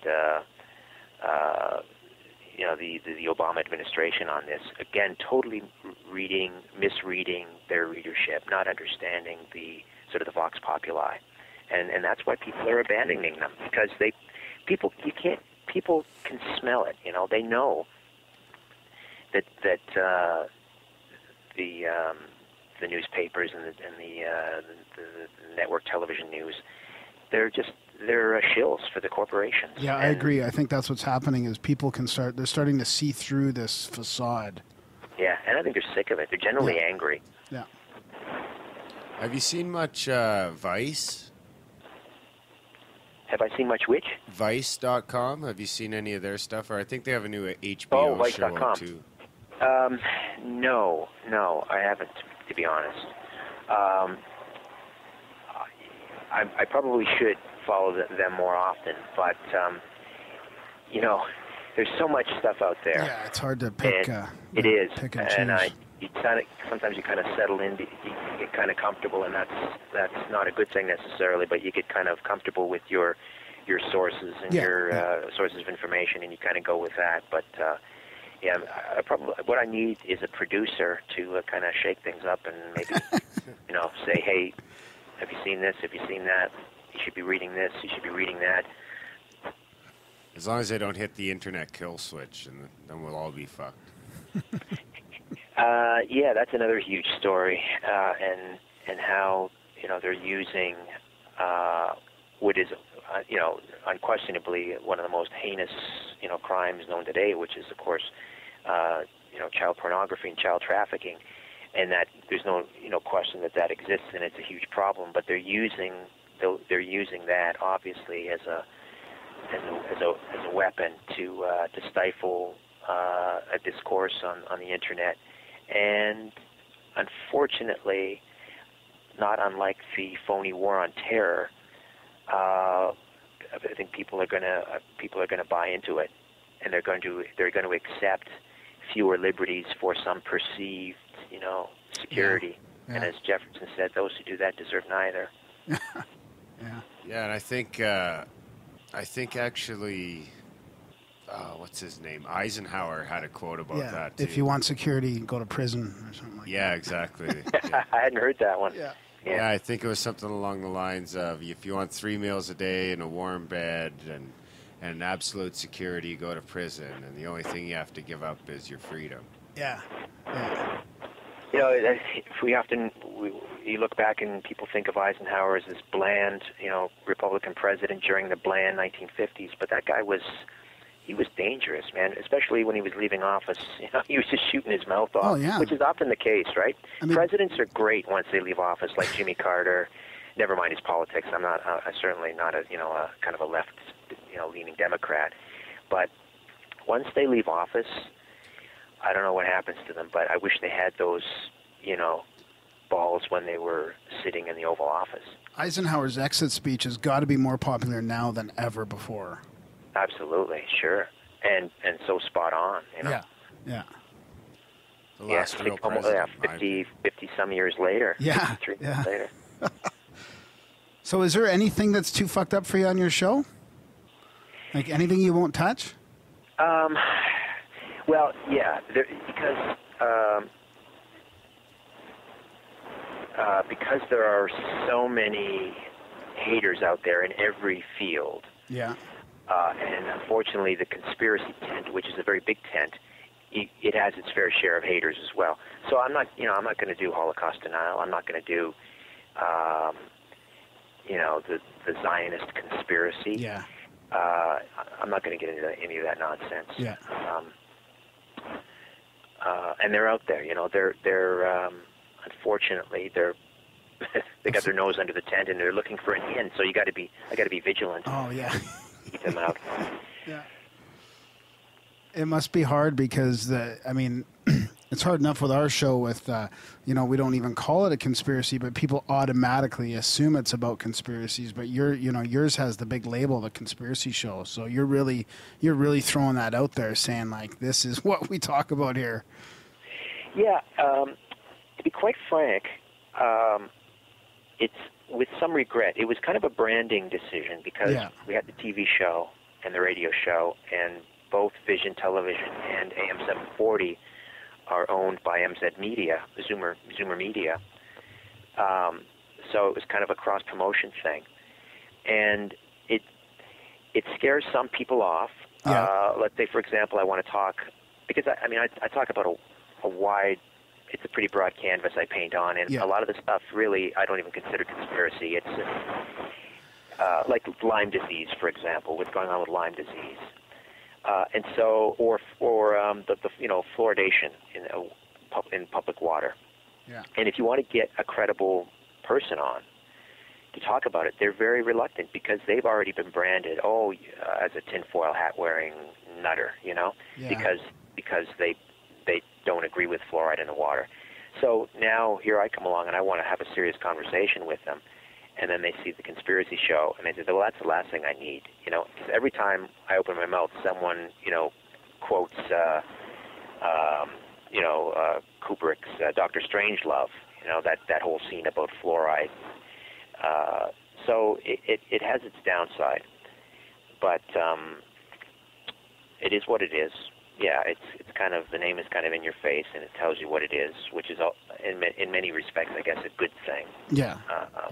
But I talk about alternative medicine, alternative energy, alternative archaeology, ufology, of course, and just cool stuff like mysteries of the universe. It's not really doesn't fit into any of those boxes, or what's the latest in technology, like these 3D printers that one day will be able to replicate themselves, or the latest on invisibility cloaks. I love that stuff. Yeah, I love talking about that stuff too. Geez, that reminds me of a dream I had. Can I tell you quickly about this dream I had? Just because it's the invisibility cloak. All these people were pointing up at the sky going, can you see that? Can you see that? And it was like that Predator movie where the light waves are reflecting around this thing. And this thing was flying in the air, and it was like kind of half invisible. And all these people were kind of noticing it, and it lands on the ground. So I went up to it trying to take a picture of it.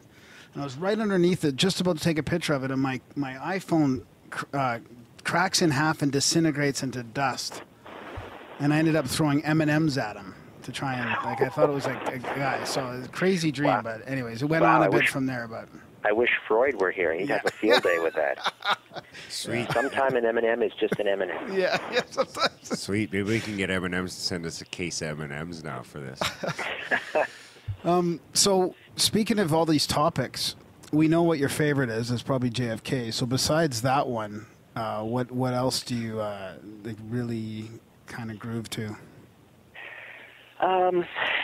It's funny. I talk a lot about JFK, and because it's his anniversary, I guess it would be up there among my. I don't know if it's when you're talking about a tragic death, whether favorites is a word, but I guess the ones that I'm most interested in. I'm very interested in cases which are loosely called targeted individuals, or TIs. Electronic harassment, people who claim they're victims of electronic harassment or organized gang stalking or mind control. This, to me, is a very curious one because I've met a number of these people. They seem very credible, very sincere. Something's happening to them. They're often dismissed as being, mentally ill. And yet, we know that, for example, when it comes to electronic harassment and these people complain about hearing these voices, and they're not schizophrenic. I have some experience with schizophrenia. I think I can tell, if someone is schizophrenic.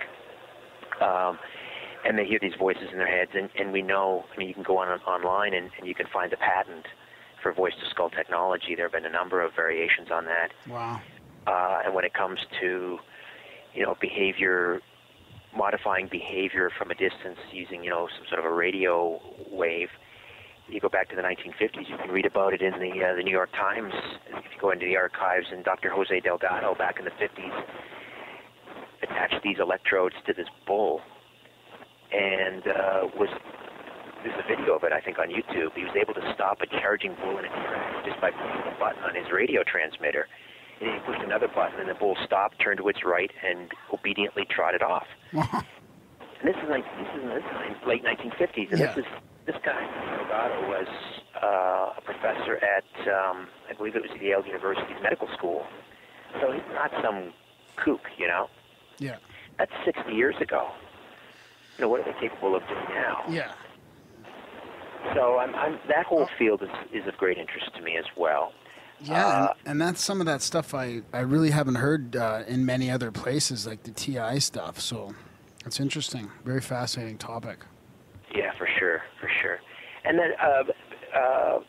then you get into sort of the mind control aspect of it and MK Ultra, and whether, for example, suppose certain gunmen like Serah and Mark David Chapman were Manchurian candidates, but not programmed assassins, but programmed to be patents, basically.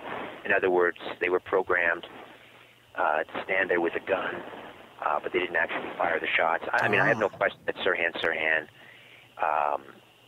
was programmed. He was hypnotized. There's no question. In my mind, we did a TV episode last season about Serah, and I interviewed his lawyer, William Francis Pepper, who also defended James Earl Ray, Martin Luther King's supposed shooter. And then there's that whole assassination field, which is very interesting to me as well. How we grab on to one individual, and despite all the evidence to the contrary, it doesn't matter. James Earl Ray did it. Case closed. But wait a second. Usually a three-named individual. Isn't that odd? Isn't it? Yeah, going all the way back to John Wilkes Booth. Yeah. Chapman is of particular interest to me, just because that was such a monumental moment in my life when Lennon was killed. I was such a huge John Lennon fan, and visited the Dakota on a number of occasions. And again, this season, not to keep plugging, but the TV show, we're doing an episode on Lennon's assassination and whether Chapman was a Manchurian candidate. That's coming up in season 3? It is, yeah. Have you ever talked to Russell Targ or anyone else in the Yeah. Yeah, I met Russell Targ. I met Russell a few months ago up at his home in. He lives not too far from Stanford University, and this was for an episode on remote viewing that we're doing. I was hoping that was another sneak peek into season 3. There you go. Yeah, Russell's quite an interesting individual. He's been on the radio show as well. And I wasn't aware. I went into his house, sat down, and he had this book, a biography of Bobby Fischer, of course, the great chess master of all time. And I just casually mentioned, "Oh, Bobby Fischer, are you a fan?" He goes, "He's my brother-in-law, or was brother-in-law." So I'm not sure now. I can't remember whether Russell's wife was Bobby's sister or whether Russell's sister married Bobby Fischer. So then I made the mistake on returning to Toronto. I was at my boy's school, and they have a chess instructor there. And he's trying to get my boys interested in this book on Bobby Fischer. And I said, "Oh, I met Bobby Fischer's brother-in-law." And all of a sudden, he's this big Serbian fellow. His eyes light up. And he pins me practically into the corner. "You know the great Russell Targ." All of a sudden, it's like I'm walking on water because I happen to meet Russell Targ. That is Any awesome. connection to Bobby Fischer, That's a great story. Yeah, Targ's been one of my. He's on our wish list for sure. He's fascinating. All that stuff with those guys in the Monroe Institute. I mean, it keeps coming up over and over in all these different genres. It's really fascinating. Well, Russell said something very interesting to me. He said, "Now there's more evidence that ESP is real, more documented evidence, studies, double-blind, whatever you want to call it. There's more evidence of ESP being real than there is that bare aspirin cures headaches."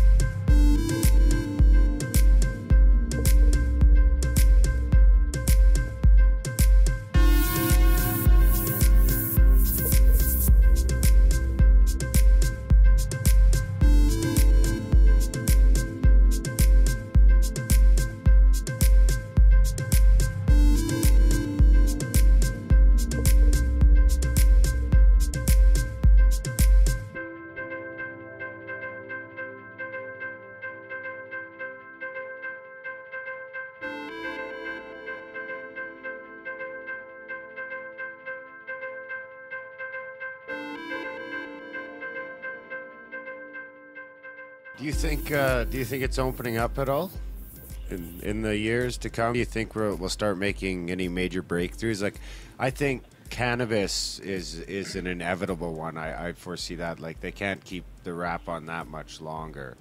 But is there anything else that you think is just going to become common knowledge, and we'll be looking back and saying how did we even think anything else? Wow, that's a great question. Are you just talking generally, or are you talking ESP now, or what are you talking? Just generally. Yeah. Boy, oh boy. I mean, I talk a lot about UFO disclosure, and a lot of my colleagues, my good friend Victor Vigiani, these guys, and Stephen Bassett, I admire them. They're working tirelessly, and they genuinely believe that it's, like, for example, official UFO disclosure is just around the corner, that there's going to be an announcement. I don't see it. Quite frankly, I don't see it happening in my lifetime. What about small d disclosure? Well, I think that's already happened. Yeah. In many respects. Yeah. I mean, for those of us who don't necessarily look to, again, the mainstream media for legitimacy or for, some sort of official agency to proclaim something, I think small d has already happened. And will continue to sort of build, and then, but I think, government bodies and so forth will just continue living the lie as long as they possibly can. And I don't even know what small d disclosure means, really. I mean, I kind of come at this from a slightly different perspective, and I'm probably a pariah in many areas of the UFO community, which is very divided as it is. But I happen, again, putting it through my Orthodox Christian filter, I do believe we are unique to the universe. I believe the universe was created for us. I think we are even scientifically, we are in the ultimate sweet spot. I mean, the universe is incredibly hostile. So I think we are alone in the universe, but I believe these entities are real, but I suspect that they're more interdimensional rather than, intergalactic. Wow. Whether you want to call them demonic or from the angelic realm or what have you, more spirit than anything. But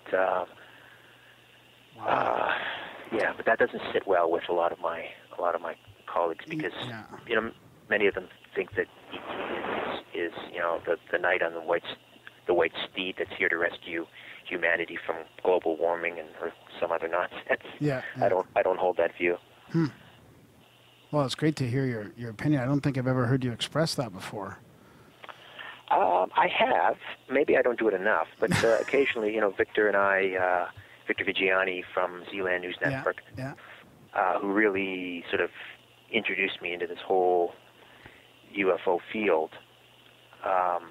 We've talked about that, and he's open just about to anything actually, but guys like Stephen Greer or Bassett or I don't know, you name it. Paula Harris. I don't think. They wouldn't have much time for that point of view. To them, ET is our savior. It kind of reminds me of Nick Redfern. I think Nick Redfern's book, The Collins Elite. I think they talk about there's a faction or a compartment in the government that kind of thinks this is more spiritual or demonic than ET or something like that. Really interesting. Interesting. No, it's a fascinating field, and I could dedicate a 3-hour show every night just talking about UFOs and ETs. That's the problem. I got a 2-hour show on a Sunday night, and there's just too much to talk about and not enough time. So, do you have any? Who do you have coming up? If you can say a couple guests coming up at all, or on the radio show? Yeah. Well, this Sunday it's episode 6 of the JFK series. So James Eugenio will join us, and then Jeffrey Steinberg will be on in the second hour talking about Princess Diana. I got a really cool one though coming up on the 22nd of September. Rodney Asher is a documentary filmmaker. I don't know if you've heard of this documentary film. It came out earlier this year. It's called Room 237. Oh, yeah. I've heard you talk about it a bit, Yeah, he's basically the film explores the hidden meanings behind Stanley Kubrick's The Shining. And there's a couple of, there's various theories as to what Kubrick was trying to reveal in that movie. One is that it was a movie talking about the Holocaust. Another theory is that he was talking about the plight of the American Indian. And there's even, of course, the legendary theory that he was basically fessing up to the fact that he hoaxed the lunar landing. I'm looking forward to that one. Well, let's see, who else? Rosemary Ellen Guiley, a paranormal investigator. She joins me the second Sunday of every month, so she'll be along shortly. Mm-hmm. Let's see. How about some more sneak peeks from your season 3? Boy, let me see now. We've produced so many episodes, and a broadcaster hasn't decided which ones they're going to take. In fact, we've got enough for 2 more episodes, but I'll throw some names out there. I'm sort of on the assassination front. So John Lennon, we're doing one on JFK, and we're focusing on Oswald and how he was framed. Marilyn Monroe. Last year was the 50th anniversary of her death, but this year we're doing one on whether or not she was murdered and whether RFK was involved. Because it seems like he was definitely at her home that night. There doesn't seem to be much doubt about that. And then, let's see, remote viewing I mentioned. We're doing the Chicago O'Hare UFO incident. Oh, that'll be a good one. 2006. Yeah, I went to Chicago, interviewed the guy from the Tribune, who was the transportation reporter who covered that story, and the online version of that story got more hits than any story in Chicago Tribune history. Yeah, see, now, isn't that crazy to me? That's what bugs me about this whole thing about them talking about ratings all the time, because some of these classic, like, big UFO stories get these huge hits and huge ratings, and then they just shut them down anyways. I tell you, I would love to be, the publisher of a newspaper. And I would totally rework the paper, man. I would definitely have the UFO beat. Yeah. I would have, I think, and you guys could help me run the paper. I think we could show them how to make a buck, and give people the news that they really want. Even back to that CNN streaming live. Weren't they the station that was streaming live the X conference back in the early 2000s or something? And they had so much traffic, they shut it down or something. Yeah. I mean, And then there was that Miles O'Brien series on CNN, and Larry King got interested in it as well. And Miles was let go, and Larry retired, and now they've got that Joker Piers Morgan on there. Yeah. I suspect is MI6. I can't. And and then they got Strombo on there now, eh? I heard about that. I know George a little bit because I used to work with his good buddy Jim Richards at CFRB, and I haven't seen George. What is he doing on CNN? Oh, I'm not sure. I don't even have a TV, so God bless I just heard that through another podcast. Yeah, no. Apparently he's doing some sort of summer show. Well, I wish him well. Yeah. Apparently he's all cleaned up. No more jewelry, no more beard. That's it. Yeah. So sorry, I was interrupting your little season 3 ramble there. Oh, I think I was interrupting myself. Let's see, what else? Sort of on the paranormal side, we're doing an episode on EVPs, electronic voice phenomena, the Ouija board. I was up in California interviewing some Bigfoot trackers. We're going to do an episode on Bigfoot, but with a twist. We're calling it the Psychic Sasquatch.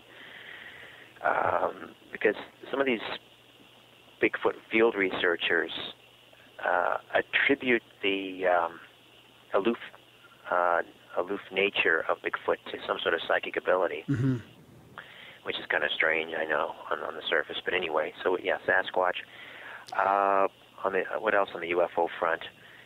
The Phoenix Lights. We're doing an episode on the Phoenix Lights. The water engine. Stanley Meyer's water engine, and whether Stanley was supposedly knocked off because he figured out how to run a internal combustion engine on water. We're doing one on energy healing.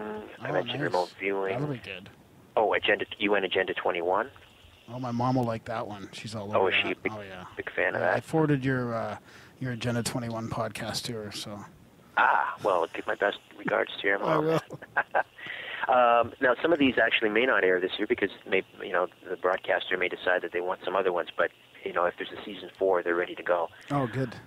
Yeah, we've got about close to 70 episodes. Including seasons 1 and 2 shot and in the can and ready to roll. So. Yeah, I think did you do Jim Morrison's brother-in-law too? Yes, I interviewed Jim's brother-in-law down in San Diego, or Coronado, off the coast of San Diego. And he was it's funny, about 3 weeks before Ray Manzarek passed away from cancer in a hospital in Germany, Jim's brother, I can't remember his name. All of a sudden, this is terrible. Jim's brother-in-law, anyway, a really nice guy, Alan something. Anyway, he and I were emailing back and forth, and he was trying to get Robbie Krieger and Ray Manzarek together in a room for me to go down and interview them about Jim. And then I wake up one morning and I get this email from Alan saying that Ray had passed away. So that's Alan Graham. Yeah, Alan Graham, right, thank you. And anyway, so I've got some other people who, that I interviewed for that episode, Adam Gorightly and my good buddy from, I call him the rock and roll, or he calls himself the rock and roll investigator, R. Gary Patterson. Mm-hmm. So yeah, the whether Morrison faked his death, that episode's good to go. Gosh. It always seems like when those really famous people die, people just want to believe that they faked their death, right? Just same with Tupac. And... Yeah, I should do an episode. People have emailed me because I kind of get stuck in my classic rock generation mode, and I forget. I'm admittedly was not a Tupac fan, but it's still a fascinating story, and I do want to reach out to a different demo. And I mean, there is some fascinating stuff around the whole Tupac. I mean, I think he's still releasing videos. Yeah, I think he still does an album a year or two or something like Pretty that. much, yeah. He's either very prolific or he is alive. In fact, one night I was doing a radio show years ago at CFRB, and I got a call from a woman, and this is going back probably 12 years ago, and she had just returned from a vacation in India, and she swore up and down, and she was on this sort of the safari, tourist safari thing, and Tupac was in her group. She was absolutely certain that it was him. So, hey, you know what? If Machiavelli did it, so why not? Yeah, and he used to always talk about him and seemed to almost idolize him. That's what I understand. Yeah. But I think it was didn't Machiavelli come back 7 years later or something? Somehow, yeah. I'm not sure the exact timing, but yeah, he faked his death and he came back. Have you had any guests on to speak about different substances like DMT or psilocybin or anything like that? Yes. Now, I'm trying to remember the gentleman's name. His brother was a very famous researcher in this field. Dennis McKenna? Yes. So it was McKenna. Dennis passed away, I think, and it is his brother? Terrence. Yeah. Terrence passed away, and Dennis is... Okay, Terrence passed away, and I spoke to his brother Dennis several years ago. Yeah. Yeah. We talked about that. Yeah, it's a fascinating area, for sure. And then, sort of in a total departure, 2 summers ago, I produced and I wrote and created and hosted a CBC radio doc series called Out of Their Minds. And, one of the episodes was about this doctor in California who did these clinical trials, got permission to use psilocybin to relieve end-of-life anxiety in cancer patients. And it was very successful, and they're sort of they're ongoing with it. But so I touched on it in a couple of different arenas. That's something I'd like to revisit now that you mention it. Yeah, it's kind of funny to me, like especially in the case of psilocybin and marijuana, how it's two plants, well, a plant and a mushroom that grow in basically every corner of the globe, and they're a Schedule 1 narcotic. Yes, yeah. And what is cocaine? Schedule 3 or something? Yeah, it's 2 or 3. Absurd. Yeah, absolutely absurd. Well, I'm gonna drop a bit of an exclusive bomb here. I may have talked about this actually on the radio, but I was in Alberta actually, and I did magic mushrooms once. I was in Red Deer. Oh yeah. And there's a beautiful canyon. It's kind of a park. I'm not sure the name of the canyon, but it's right in Red Deer. And I was working with an engineering consulting firm at the time, and we were testing roads and so forth. And just for the public listening, we were not driving at the time. This was on our weekend off anyway, so my colleagues convinced me to try this. And I'd read Island by Aldous Huxley. I don't know what the hell. I tell you, it was one of the most remarkable experiences of my life. Yeah. If you do it in the right circumstances, in nature, and this beautiful park with these enormous trees, and the setting was ideal, and it was a spiritually uplifting experience. I'll remember for the rest of my life. I haven't done them since, and I don't think I would at this point. But it's the hypocrisy when it comes to the war on drugs is just, well, it's laugh out loud kind of stuff, isn't it? Yeah, it is. It's a pretty complex subject, though. You can get all the way down into, the CIA and Afghanistan and the poppies and the whole. I mean, it goes so deep. Yeah, how opium production has gone up like tenfold since the war on terror. Oh yeah, the motive for the war on drugs has nothing to do with obviously protecting the public from themselves. All the motives that you just outlined, I think, are spot on. It has to do with, keeping a particular price point on these products. Creating an artificial scarcity. It's supply and demand, and I read a statistic once that if they were to legalize drugs, the economy of the entire U.S. Eastern Seaboard would collapse.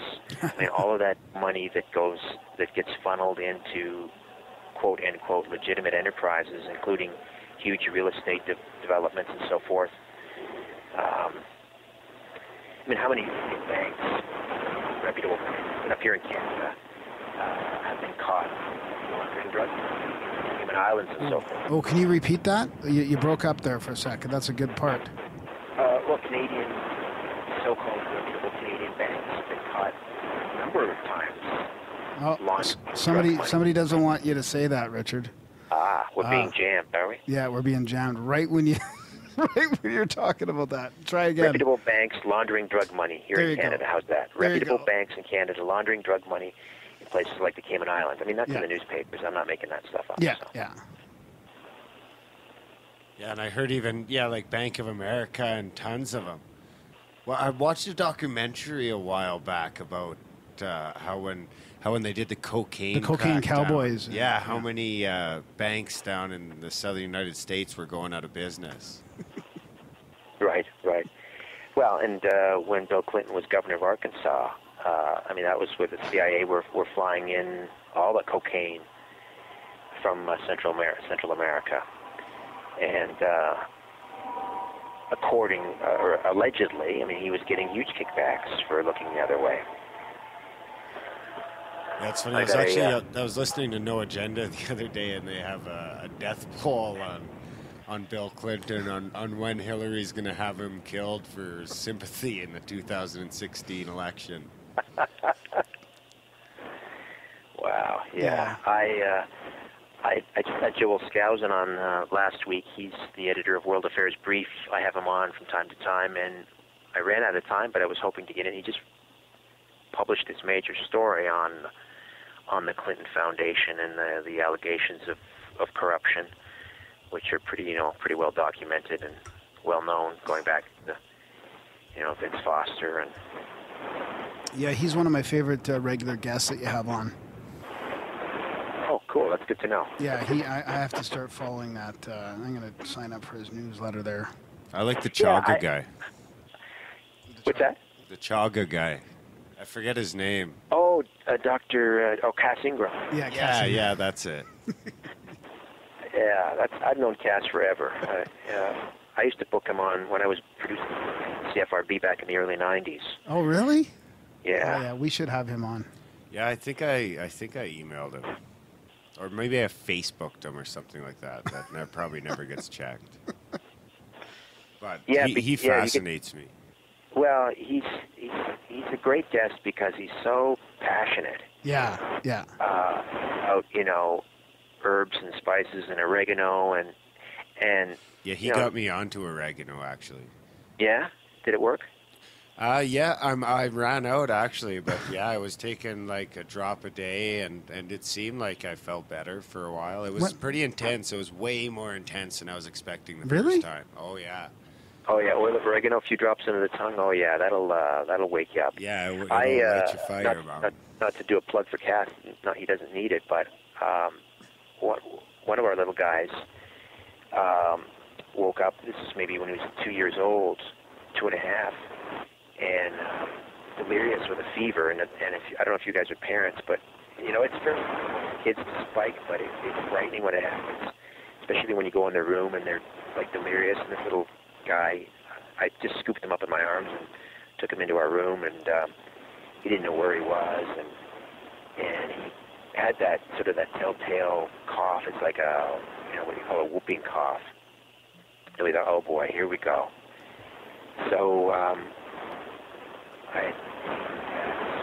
Not too long before, and whenever he comes, he gives me like a box of that stuff. So, and he always, told me to rub it up and down the spine and on the balls of the feet. So we did that with my little guy.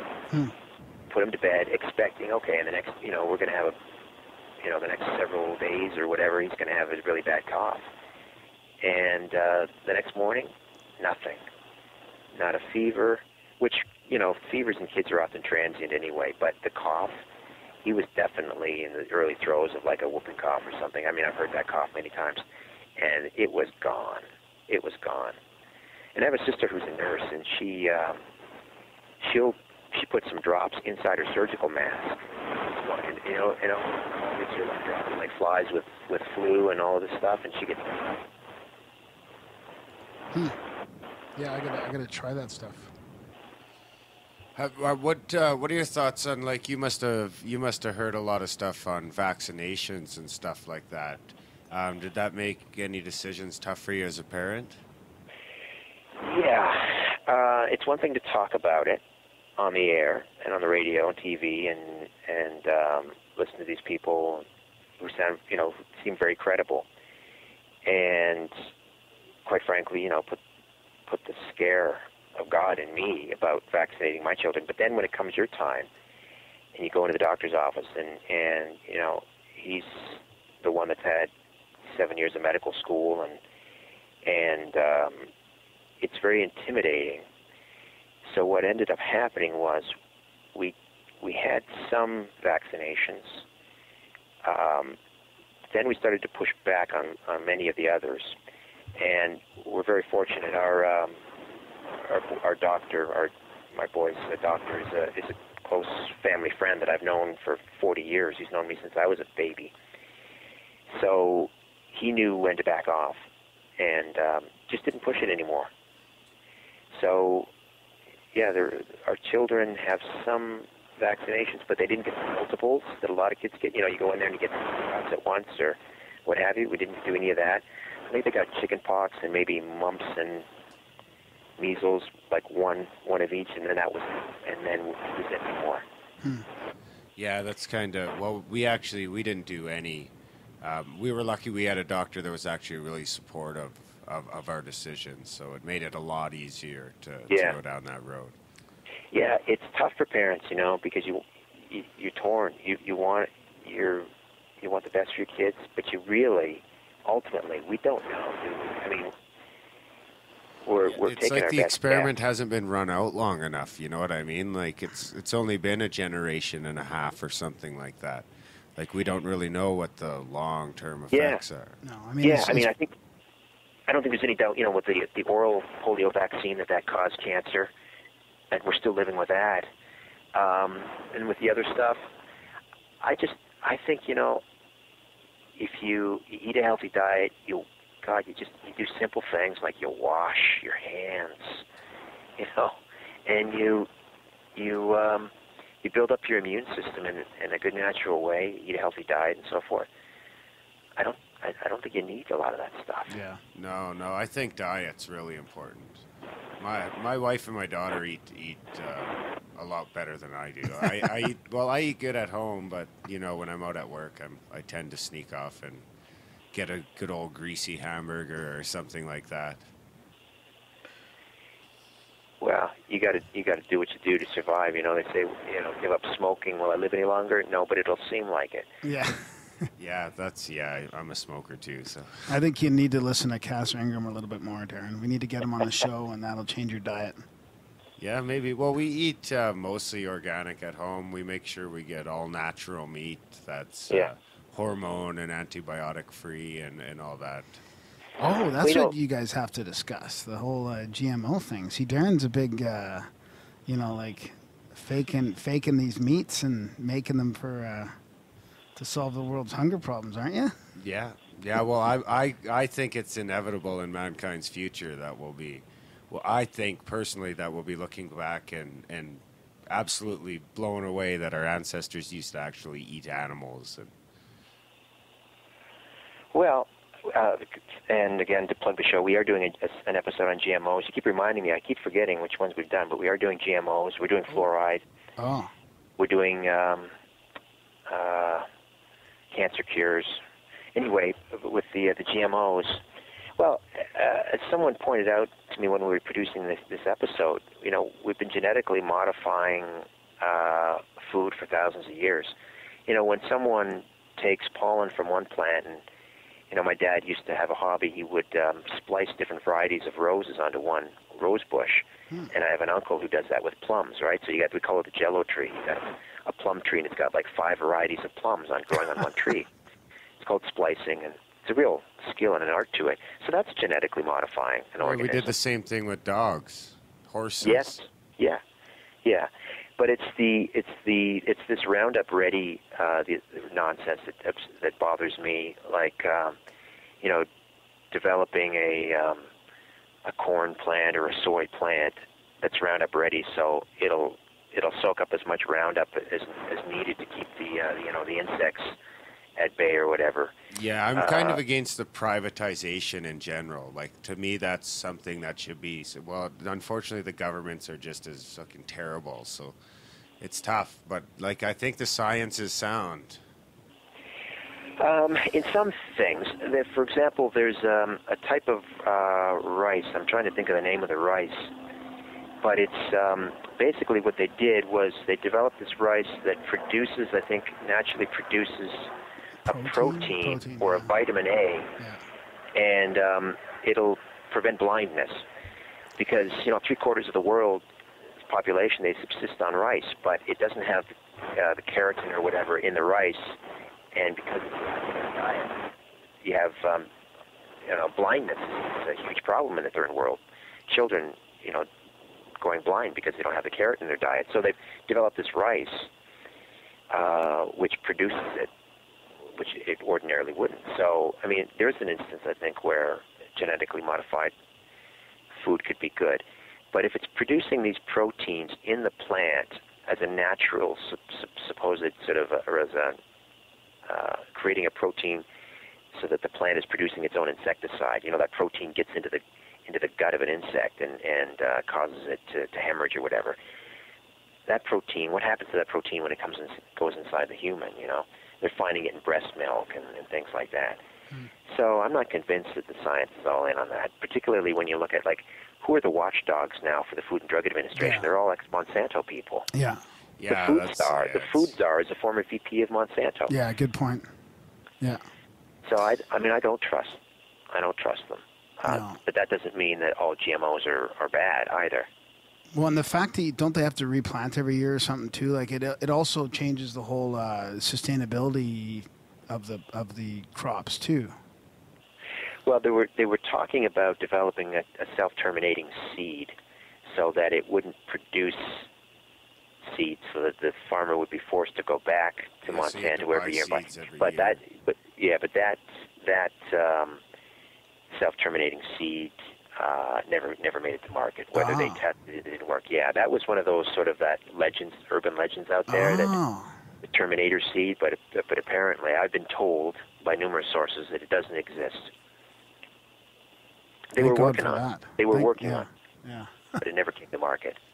But yeah, so you're basically looking, from what I understand, there are 7 plants, 7 crops that are GMO. There's corn, there's soy, there's canola, there's alfalfa, there's cotton, which often ends up in cattle feed. There's bottleneck squash and papaya. Huh. Those are the 7, and then, but that's not including, animals. I was just, I saw this story the other day out of the UK. This GMO bull, a GMO cow. It's got 40% more musculature than the average cow. I don't know if you've seen pictures of this thing, but it's an absolute freak show. It looks like I've never seen anything like it. And the milk that it produces has incredibly high percentages of protein.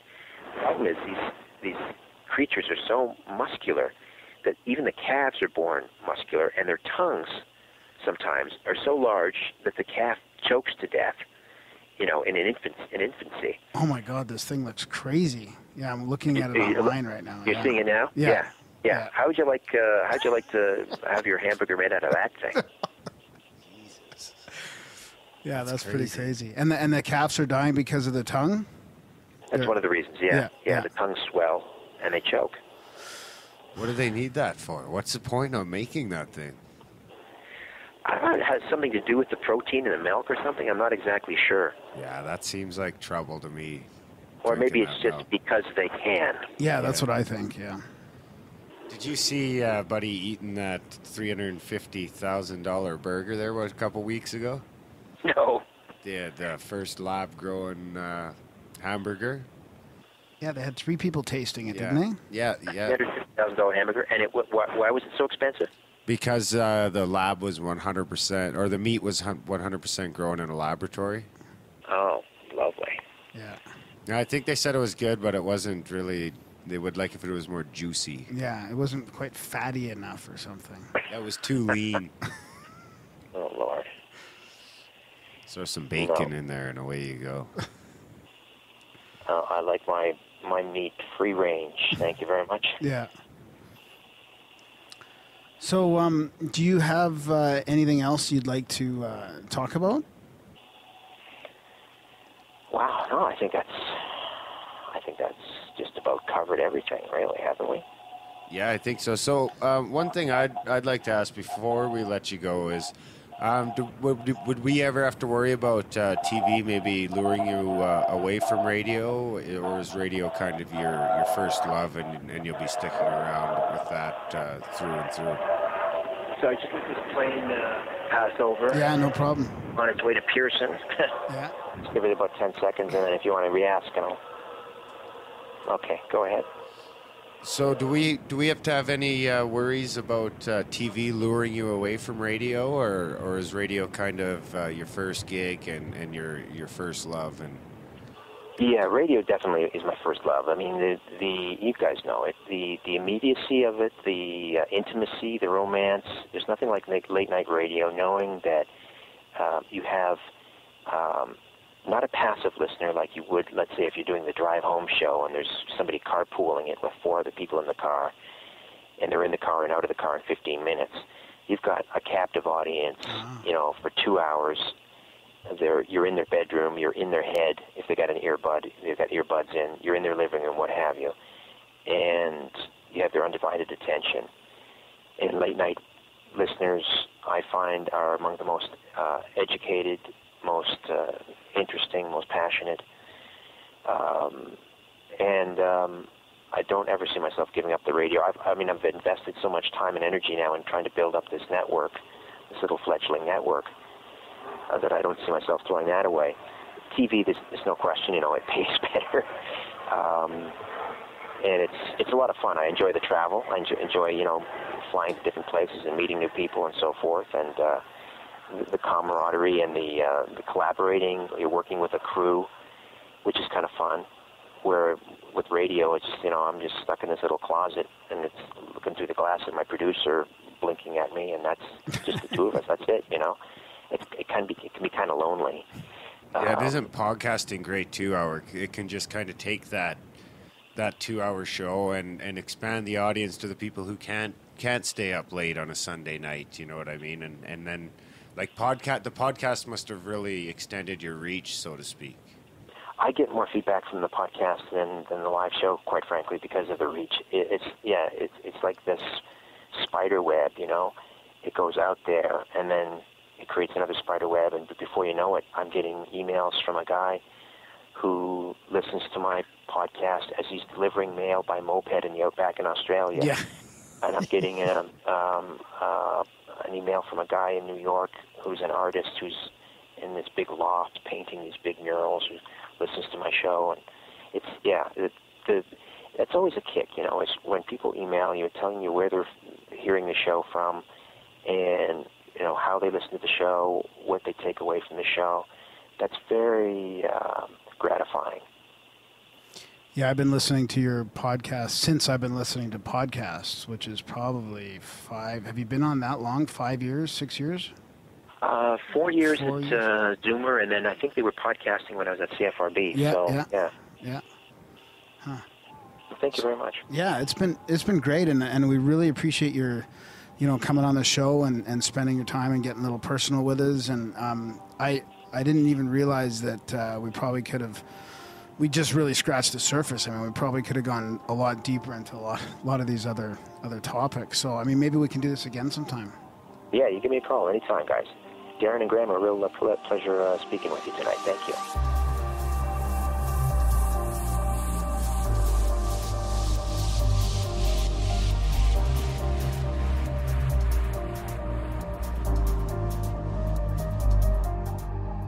Well, that was our chat with Richard Syrett from The Conspiracy Show. What'd you think?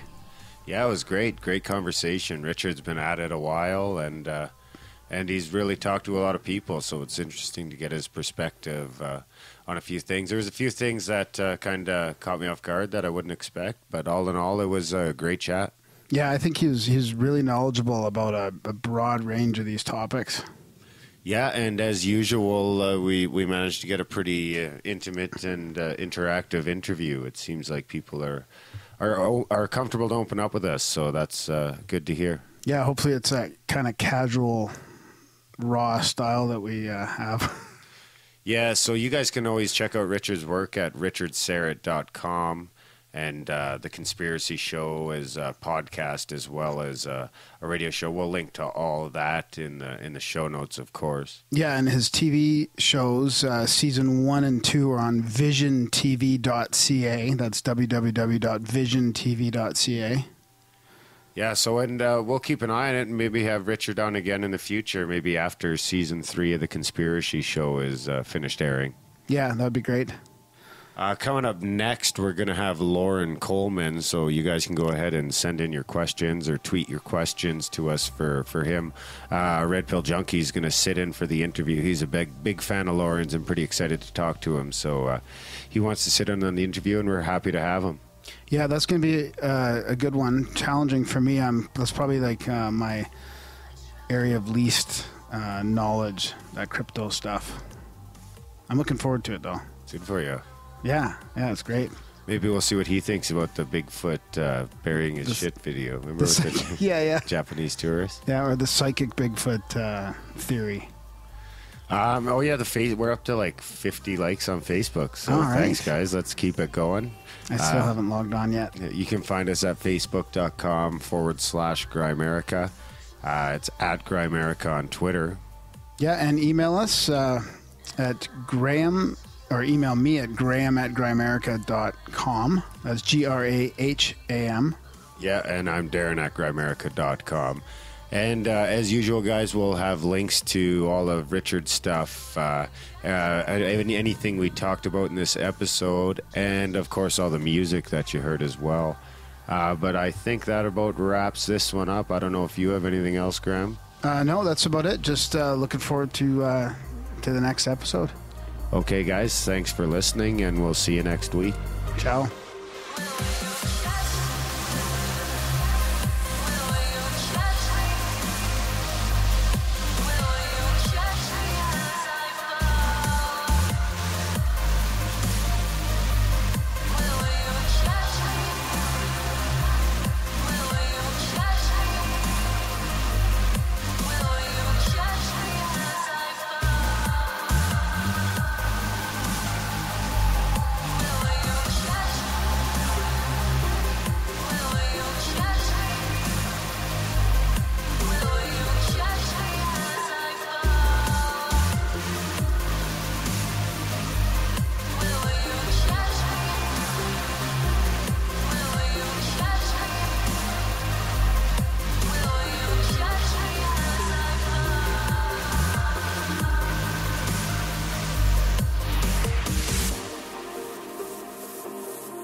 you will bring about nighttime eternal.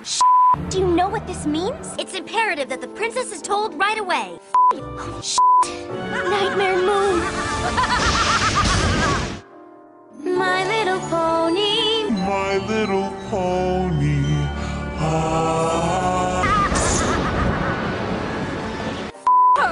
Only she knows where the princess is! Elements. How can I stop Nightmare Moon without the elements of harmony? And just what are the elements of harmony? Are you a spy? No! It is located in what is now the Everfree Forest. We're sticking to you like on a apple. Especially if there's apples in there. None of you have been in here before? Oh my goodness. Oh, sorry, girls. I'm not used to anything more than a bunny or two. And once Pinky and Rarity were safe, me and Fluttershy looped a loop around and wait! My hair!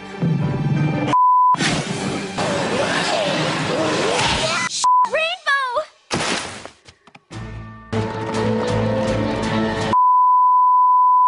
My eyes need a rest from all this muck. That ancient ruin could be right in front of our faces and we wouldn't even know it. I didn't see you. My apologies. Right here. Oh, wait. I think I stepped in Well, I don't know. I was just sitting here, minding my business, when this little cloud of purple smoke just whisked past me and tore half of my mustache clean off. And now I look horrid. Oh! That's what all the is about? Why, of course it is! What did you do that for? Rarity, what are you...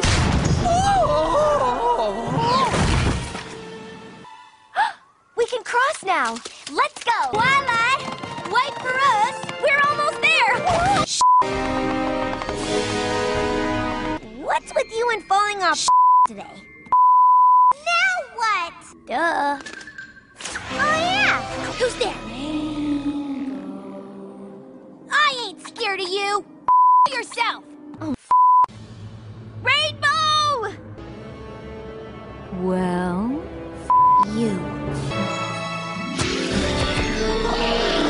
When the five are present, a spark will cause the sixth element to be revealed. What in the is that supposed to mean? You little thinking you could defeat me! What? Applejack, who me when I was in doubt, represents the spirit of honesty. Fluttershy, who the manticore with her represents the spirit of kindness. Pinkie Pie, who banished fear by in the face of danger, represents the spirit of laughter. Rarity, who calmed a sorrowful serpent with a meaningful gift, represents the spirit of generosity. And Rainbow Dash. You still don't have the sixth element. The spark didn't work. But it did. What the fuck? And that's how Equestria was named. Look at mine! Look at mine! Yeah. Gee, Twilight, I thought you were just spouting a lot of Will you accept my friendship? What? I'm so sorry. I missed you so much, big sister. I've missed you too. Spike, take a please.